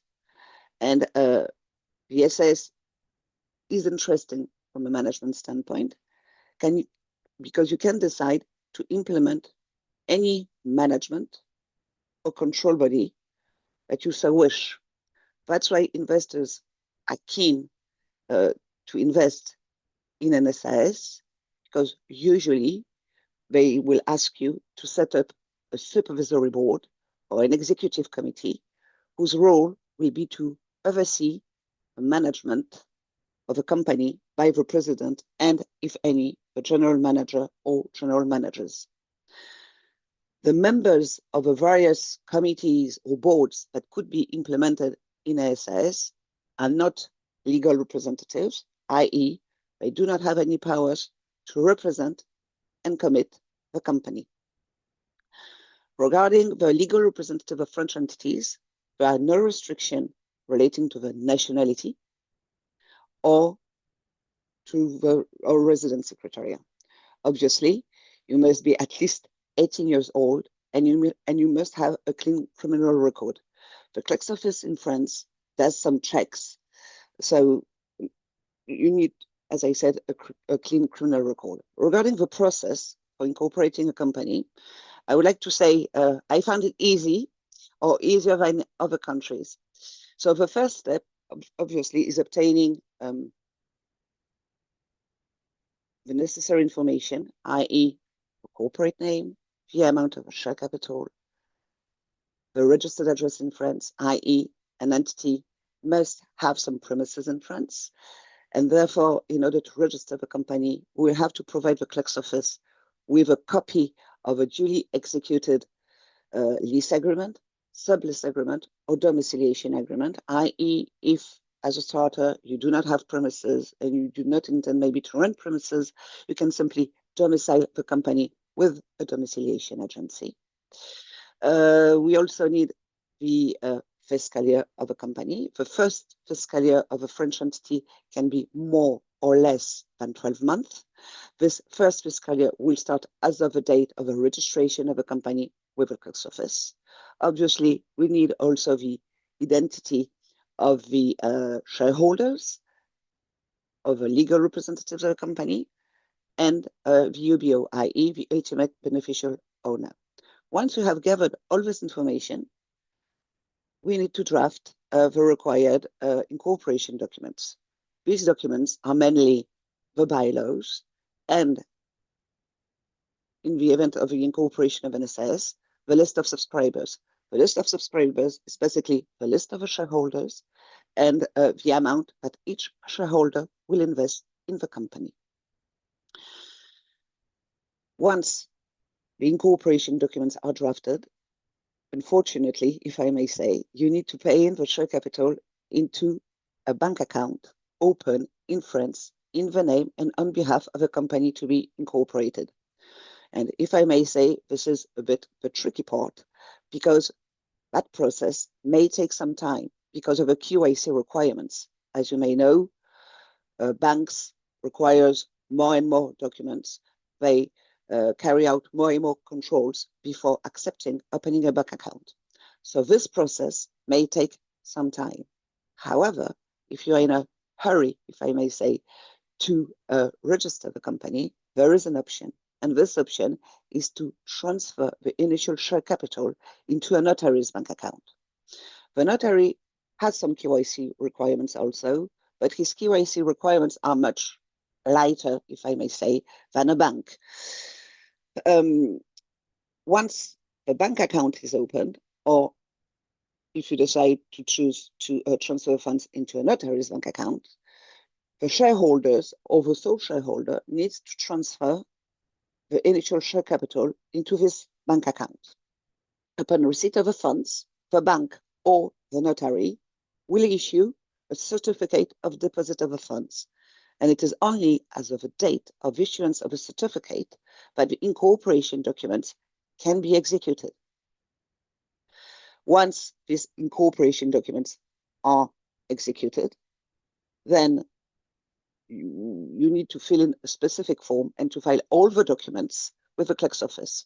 These documents are the executed articles of association, the list of subscribers if you decide to incorporate an SAS, the so-called statement of non-conviction of a legal representatives, i.e. it's a simple document that needs to be filled in by a legal representative stating that he has not been convicted and therefore he can manage a legal entity, together with the passport copies of a legal representative, the domiciliation agreement or lease agreement, and the UBO form and a power for the legal formalities. All these documents are then submitted to the clerk's office. And depending on the clerk's office, it should take more or less 1 week, 2 weeks for the company to be registered. Once the company is registered, it has legal personality and therefore can start to do business in France. Also, once the company is registered in France, it will be automatically registered with the French tax authorities and the labor law authorities. Therefore, there is nothing for you to do. So there is, you do not need to apply for a tax registration number or VAT number. All this will be automatically issued, and within usually 2 to 3 weeks, you should obtain a tax number, a VAT number automatically from from the relevant authorities. So the costs relating to the incorporation of an entity, except obviously for the legal cost, are circa 750 euros. That will be for the clerk's office fees. And if you decide to transfer the funds into a notary's bank account, it will be around 360 euros, VAT included. So that's for the registration / incorporation of French entities. Another way to do business in France, but obviously not if you are seeking for investors, for French investors, is the opening of a branch. So, as you may know, the branch is a simple or mere extension of a foreign entity in France. As a result of that, the branch is a kind of a secondary establishment of a foreign entity in France.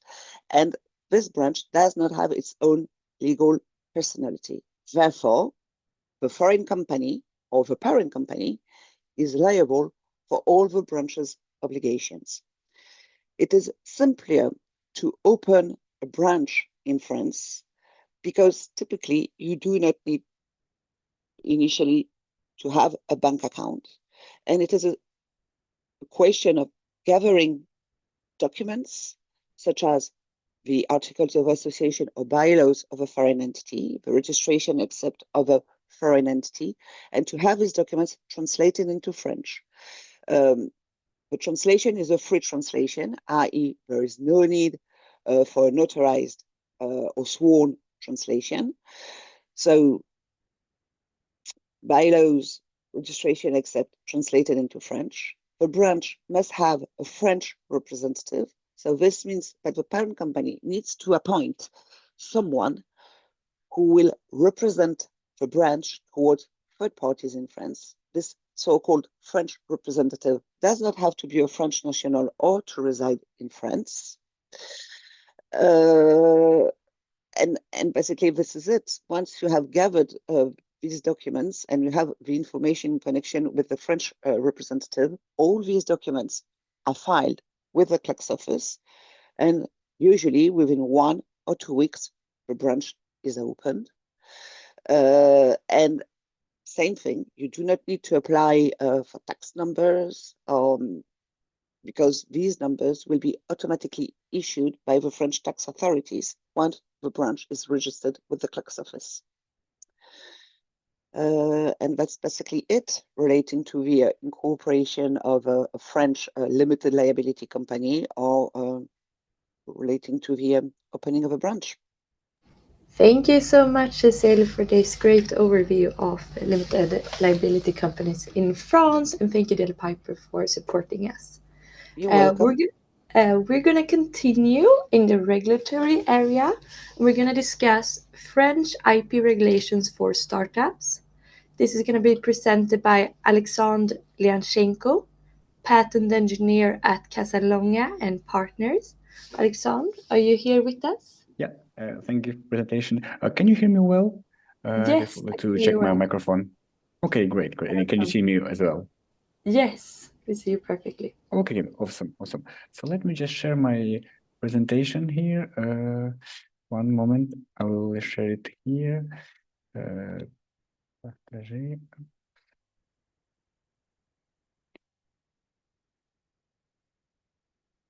And just like make it bigger. Oh yeah, can you see now my presentation? We can see it, but and now it's full screen. Perfect. Full screen. Thank you. Okay, great. Yeah, so it's already third time of my presentation for the 6th of February. My pleasure being here, and thank you for the invitation. So yeah, this is like a short short introduction. For Alexandre Lianchenko, patent engineer. I have experience of 3 years being as a patent engineer. I have a double nationality of French and Ukrainian nationalities. I have a technical diploma in photonics from Polytechnic University of Barcelona, and also from Kiev Polytechnic University, also the bachelor degree. And recently I have a legal master degree. So mainly, what about the IP regulations and how the France is participating?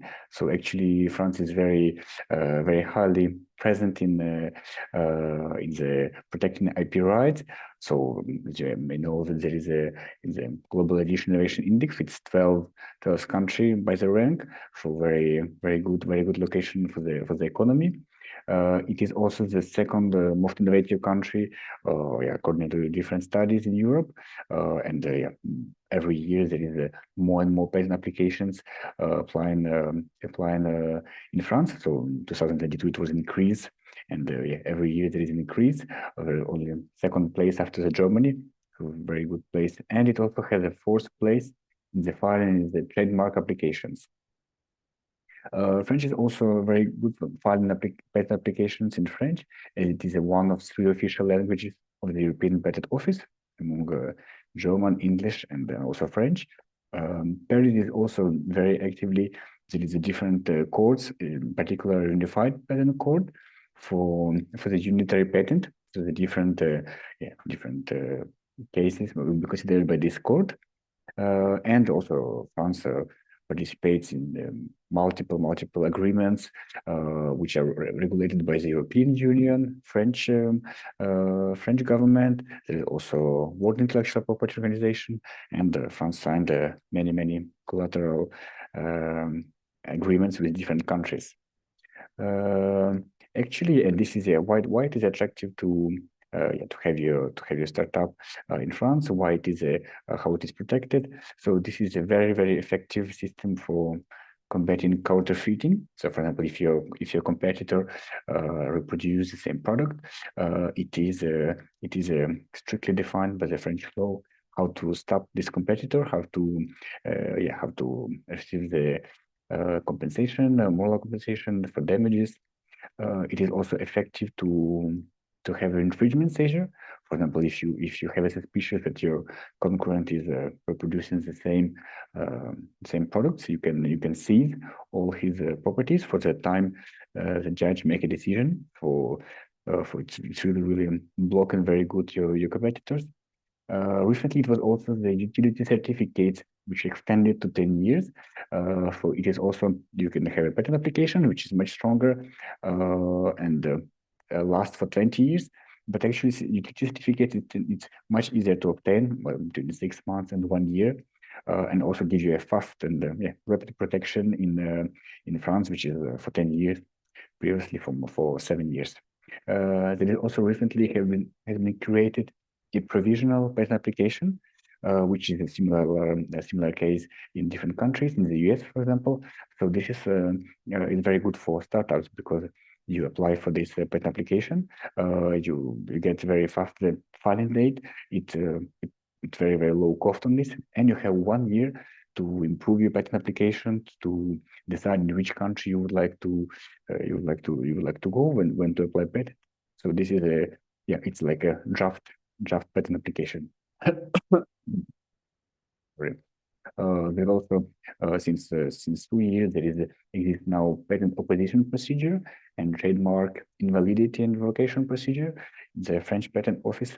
So similar like in the European Patent Office, anyone can revocate, can file an opposition procedure against the patent. So it is given a chance to prove that this invention is not you and to file your arguments.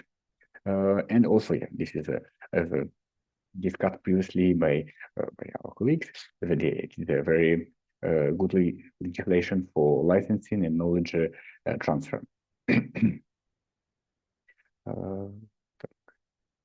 So in this slide, I would like to make a short overview about intellectual property rights, which is possible to protect in France. So it's a large list, and I try to resume by this slide. So here we have a utility.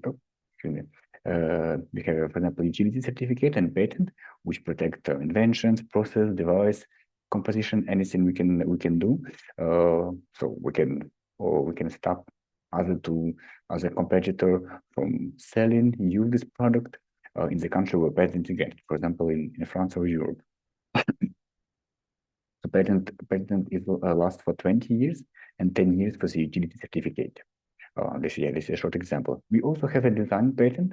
It's a special form of your product of manufacture. And here, for example, you can see the Apple Watch or another design which doesn't have like such technical effect, but has, for example, this special form which is recognizable and which helps the client to know the company, and it lasts from 5 to 25 years. Could be renewable.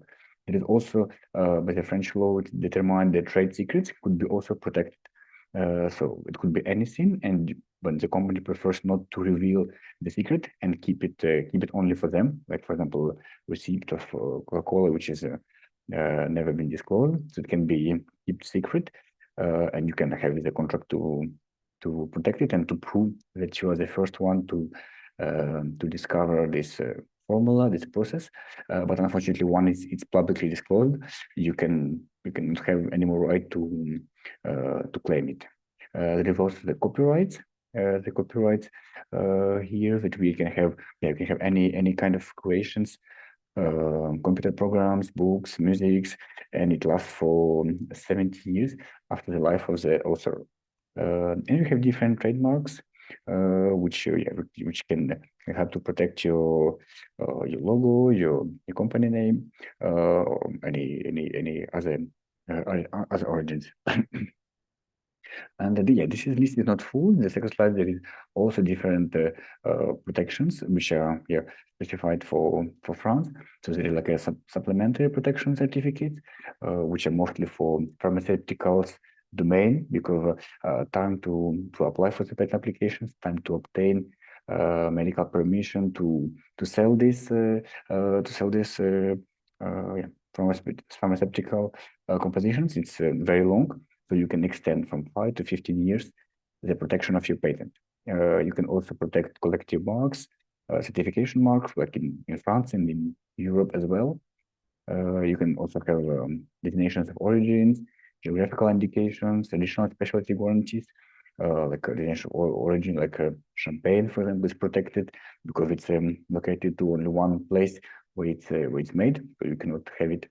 There is a plant varieties, a domain name, trade names, turn signs, and company names, which can be protected by application, but you can still claim it as long as you use your company name, trade name. It is belong to you. And also the database, which is specific for Europe and France, you can protect some different databases. And as previously told, I guess by Thomas about the tax incentives, which are very, very affordable in France. And here, for example, France records a research tax credit, which is about 30% for the expenses less than 100 billion, which is a very good credit for the new companies. You can also have innovation tax credit, which allows you to have a 20% of expenses for creation of a new product. You can also have obtain a status innovation company, or also young university company, which dispenses you from exemption for having the income tax. For example, first year you can pay taxes on it. And if I'm not mistaken, next year you also have only 50% of income tax, which are reduced. So this is a very encouraging for the young startups to install in France, because for the company which are created less than 8 years ago, you have this tax exemption, which is very, very good. We also have a patent box, which you have a low tax rate. So, for example, when you receive the money from the license or from the transfer of your patents, and you receive income on it, so you pay less taxes on it because you applied for patent applications on it, and you will receive you pay less taxes on it. And the most important, actually, in the field working with the filing patent applications, it is a 50% reduction on the main fees, which can be sometimes very high.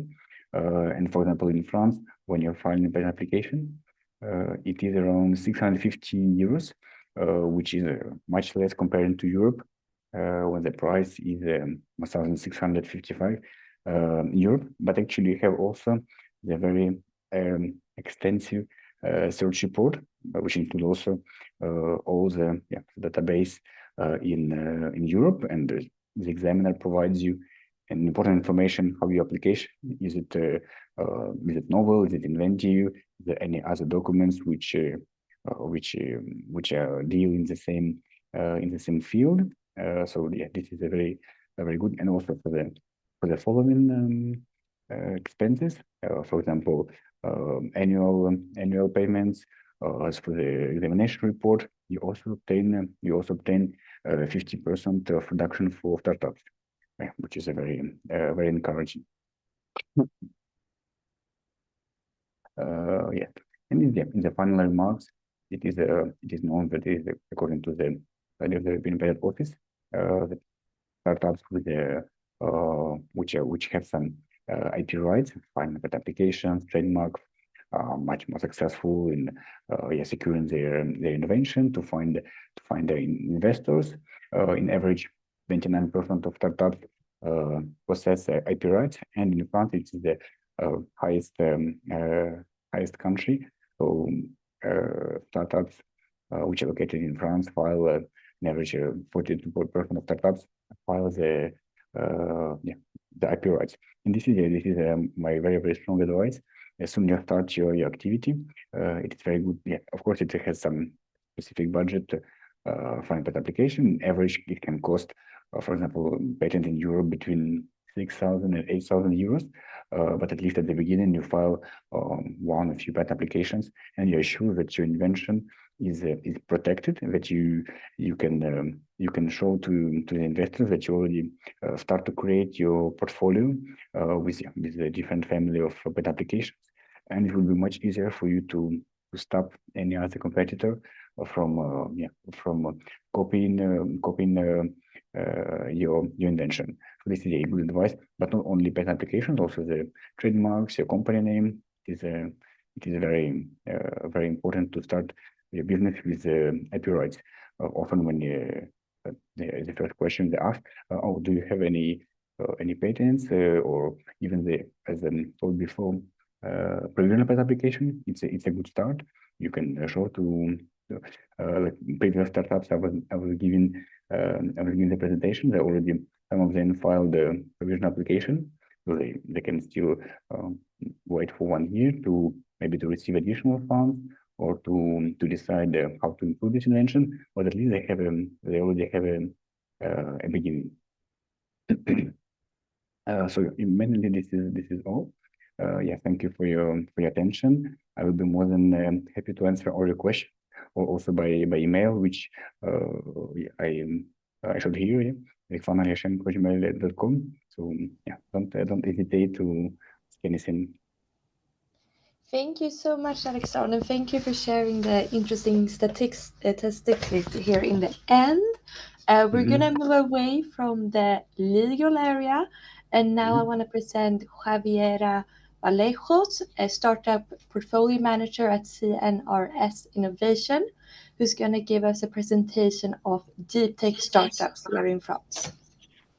Thank you so much. So, well, happy to be here with you today.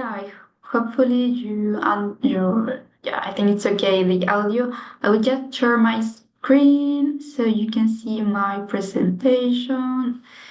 So here you go. Nice. So up from the beginning. So I'm talking. I would talk a bit about deep tech startups as we did this morning, but specifically about the role that we can have as a research institution that we are at CNRS, specifically CNRS Innovation, which is a subsidiary of the Scientific Research Center of France.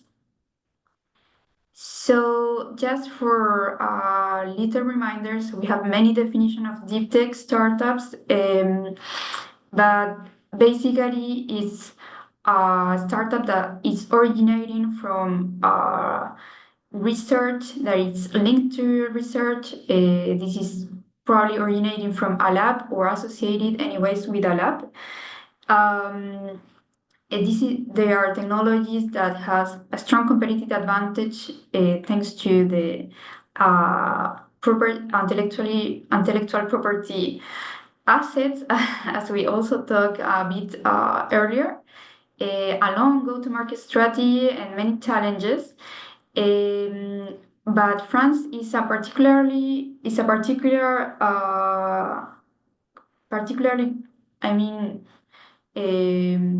supporting country for those that want to start like this adventure of have a new venture which is based in research and scientific development.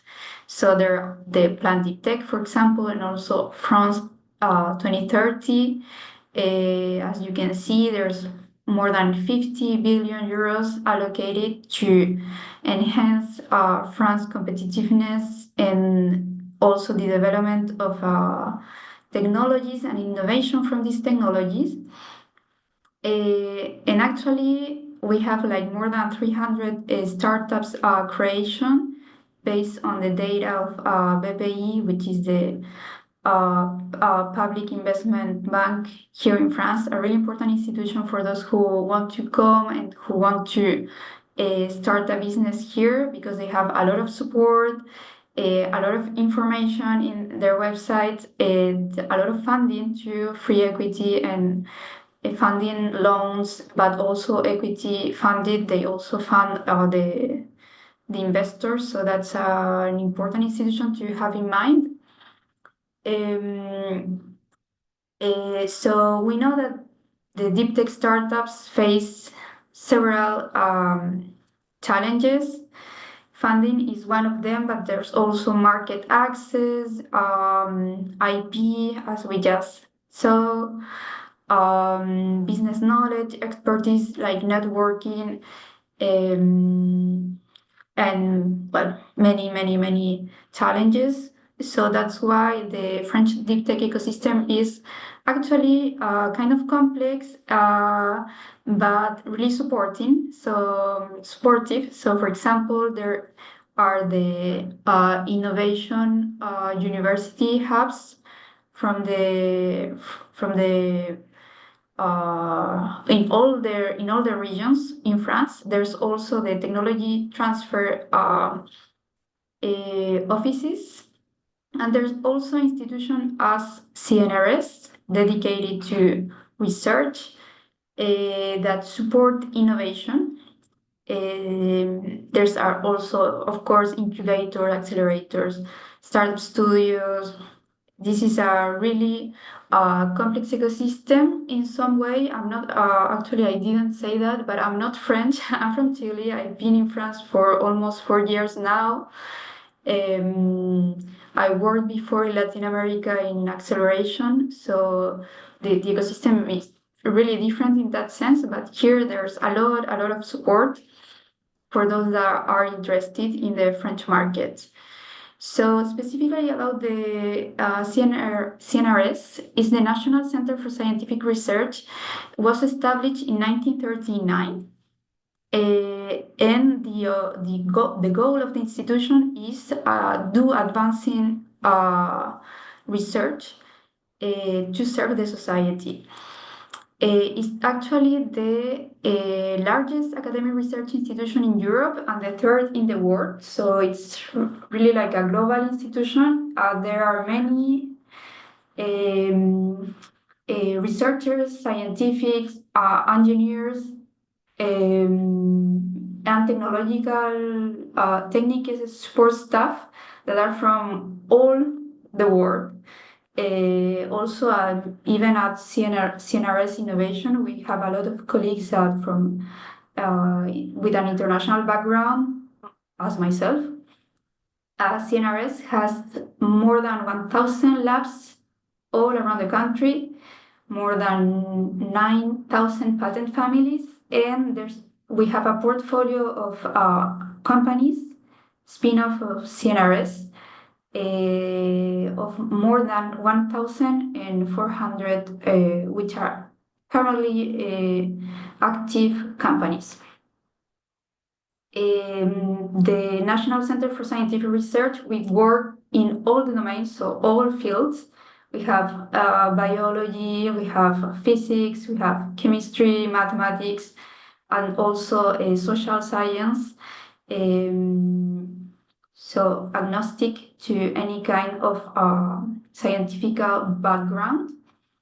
CNRS innovation particularly, so we are specialized in the tech transfer or the valorization of this research and these discoveries to go from the lab to the market. So we are also working in all fields, all domains. And we are today a team of more than 90 people that are there for the researchers and that they are there for the entrepreneurs that have a link to one of these 1,000 CNRS labs. So what we do, we assess we detect, we assess, we protect the intellectual property assets. So we kind of evaluate the technology, like the new technology, the new discoveries, and then we adopt like a strategy of intellectual property protection.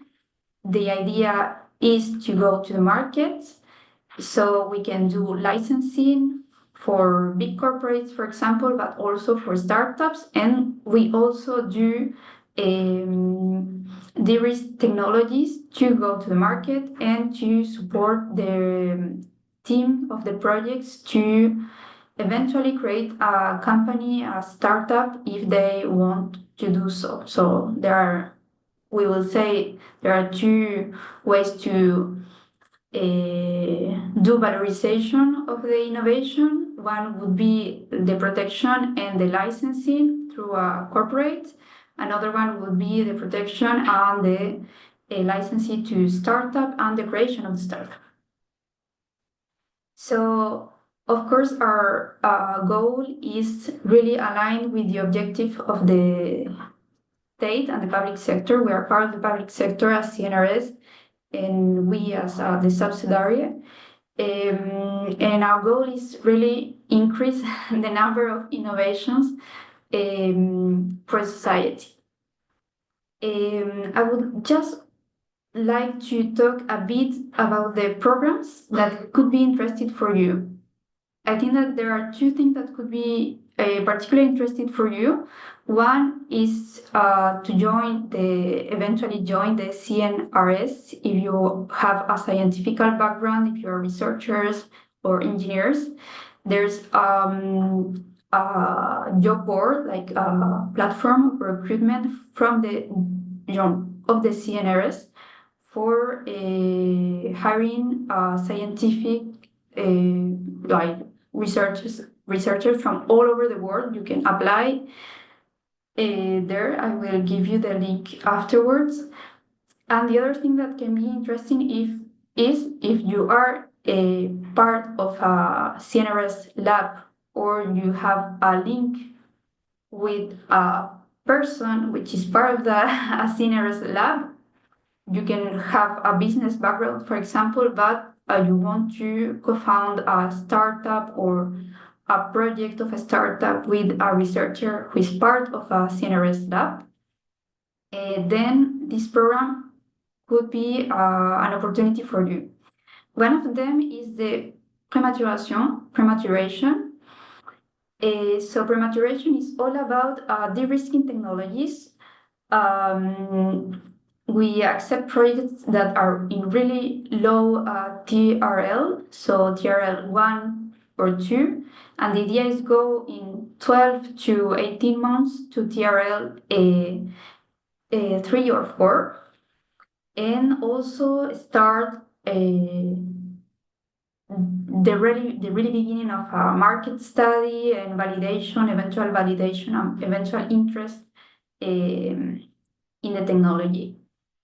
We have like 60 projects annually, and this is also funding. So this is funding for the project, funding for the risking, and we have 10 million euros annually. The other program that could be interesting for you is RISE. So RISE is a program to support researchers and an eventual team of co-founders to create a startup. We have 30 projects annually. It's a 1-year support. There are no funding in this program. It's really the support in the validation, it's support to find co-founders. And actually, we never push to the creation of the enterprise if there's no immediate need to do it. So, for example, we have, just to say that we have 12 startups that have been registered in 2023, which are not all the projects, of course, because that takes time. So that's about a RISE program. We have here, for example, the startup that are alumni. Alice Bob, it's pretty well known. There's also Encoding and Ionics that have been in the press the last weeks because of their important fundraising. So there are some examples and also some examples of the sectors that we have. We have also Rise Plus, which is a program specifically to support finding team members through a partnership with startup studios. So we have some partnerships with startup studios, Techno Founders, Home Bioscience, M2 Care. And this is a way to support the creation of the startups when maybe the researcher, like the CNRS person behind the startup, maybe he don't want to be a CEO, he just want to be a CTO, but we need to find the business person of the startup for the creation. Or maybe the researcher just want to be part of the scientific advisory board, and then we need to find all the team. And so we go to these partners that we have to help to have the right team for the startup. And last but not least, and it's actually the program I work, is Rise Up. So the idea is to support the startup that have been already created in all the challenges that we talked before. So we have helping to fundraising and to recruitment, and also participation on forums, press, visibility. And I think that there are the three more important for you today. Particularly important is recruitment. So we also have a lot of opportunities for those that want to join a startup and not maybe found a startup, but just join one first. We have this platform, this job board, with all the opportunities from the spin-off of CNRS. So I also can send that link to you, and that's all from my side. If you need any information, of course, we can keep in contact. There is a website, there is a LinkedIn of CNRS Innovation too. So thank you so much, Javiera, for your presentation and for showcasing the work of CNRS and all of the programs. It will be very helpful, so thank you. Thank you. So now we're going to continue to, sadly enough, to the end of our session with Tanya Miskova from Expertise France, who's specifically going to talk about EU for Innovation East, and she's going to give a presentation of an overview of Expertise France project. Welcome, Tanya. Do you want to? Yes. Do you want to mute yourself, Tanya? Hello, everyone. Greetings from Kiev. Yes, I would like to share the opportunities within our project EU for Innovation East. This is the program which is implemented by the Expertise France. Could you please tell me if you can see my screen and if I can switch? We saw your screen, but now it's away. It's gone. Mm-hmm. Yeah.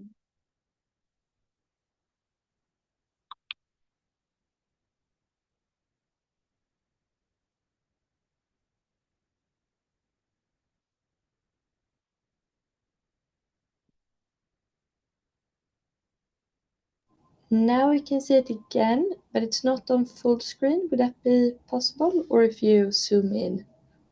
I think that if I will do like this, it is visible, right? Yes, yes, thank you. Sorry for this technical issues a bit, but EU for Innovation East is the project which is designed for the Eastern Partnership countries, including Ukraine, and is funded by the EU and French government. So the main objectives of our project would be the increase of the ratio of the successful startups and becoming them of this as a successful businesses. And the second high-level purpose is the better integration of the Ukrainian startups to the EU markets. That's why if some of the Seeds of Bravery participants would be interested in such activities like this, so these opportunities might be useful for them. So the program is structured in 4 main pillars. The first pillar is concerning the early stage financing. Within pillar 1, we plan not only to provide this early stage financing for the startups, but also to offer a technical support for the ecosystem builders and the government in terms of the introduction and design of the new financial instruments to support to support Ukrainian startups based on their French best practices, because we got very much inspired by the system and support system of France. And you heard that other panelists, they mentioned such organizations as BPI France and AFD and etc., etc. And we would be happy to share this experience in Ukraine as well.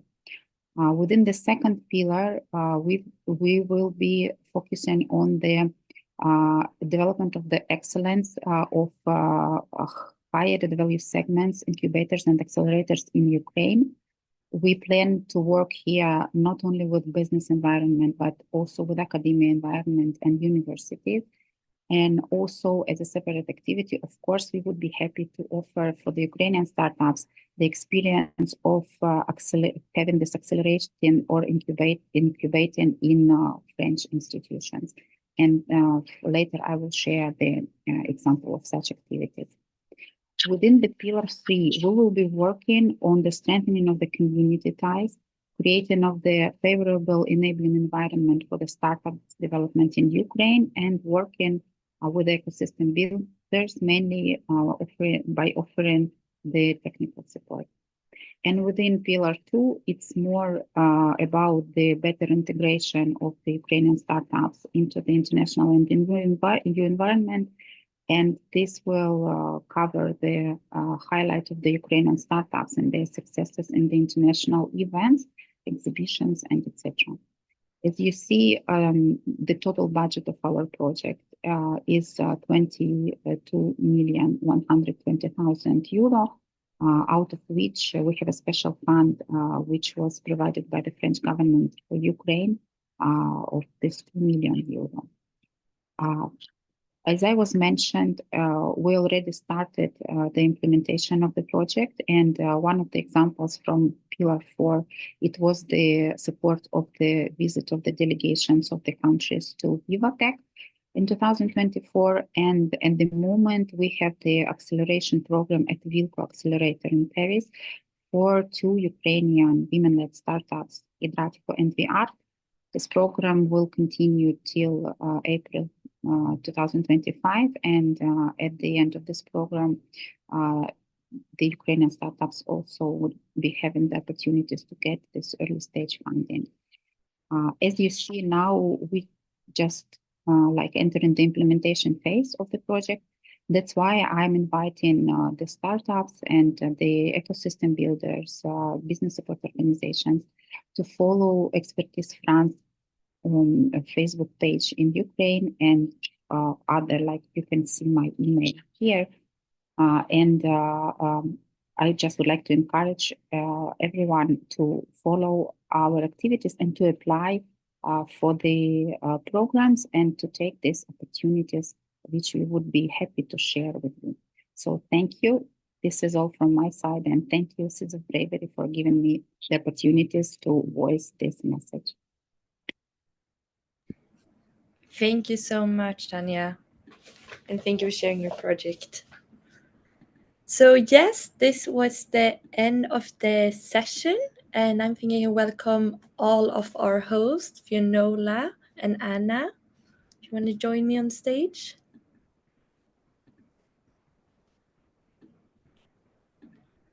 And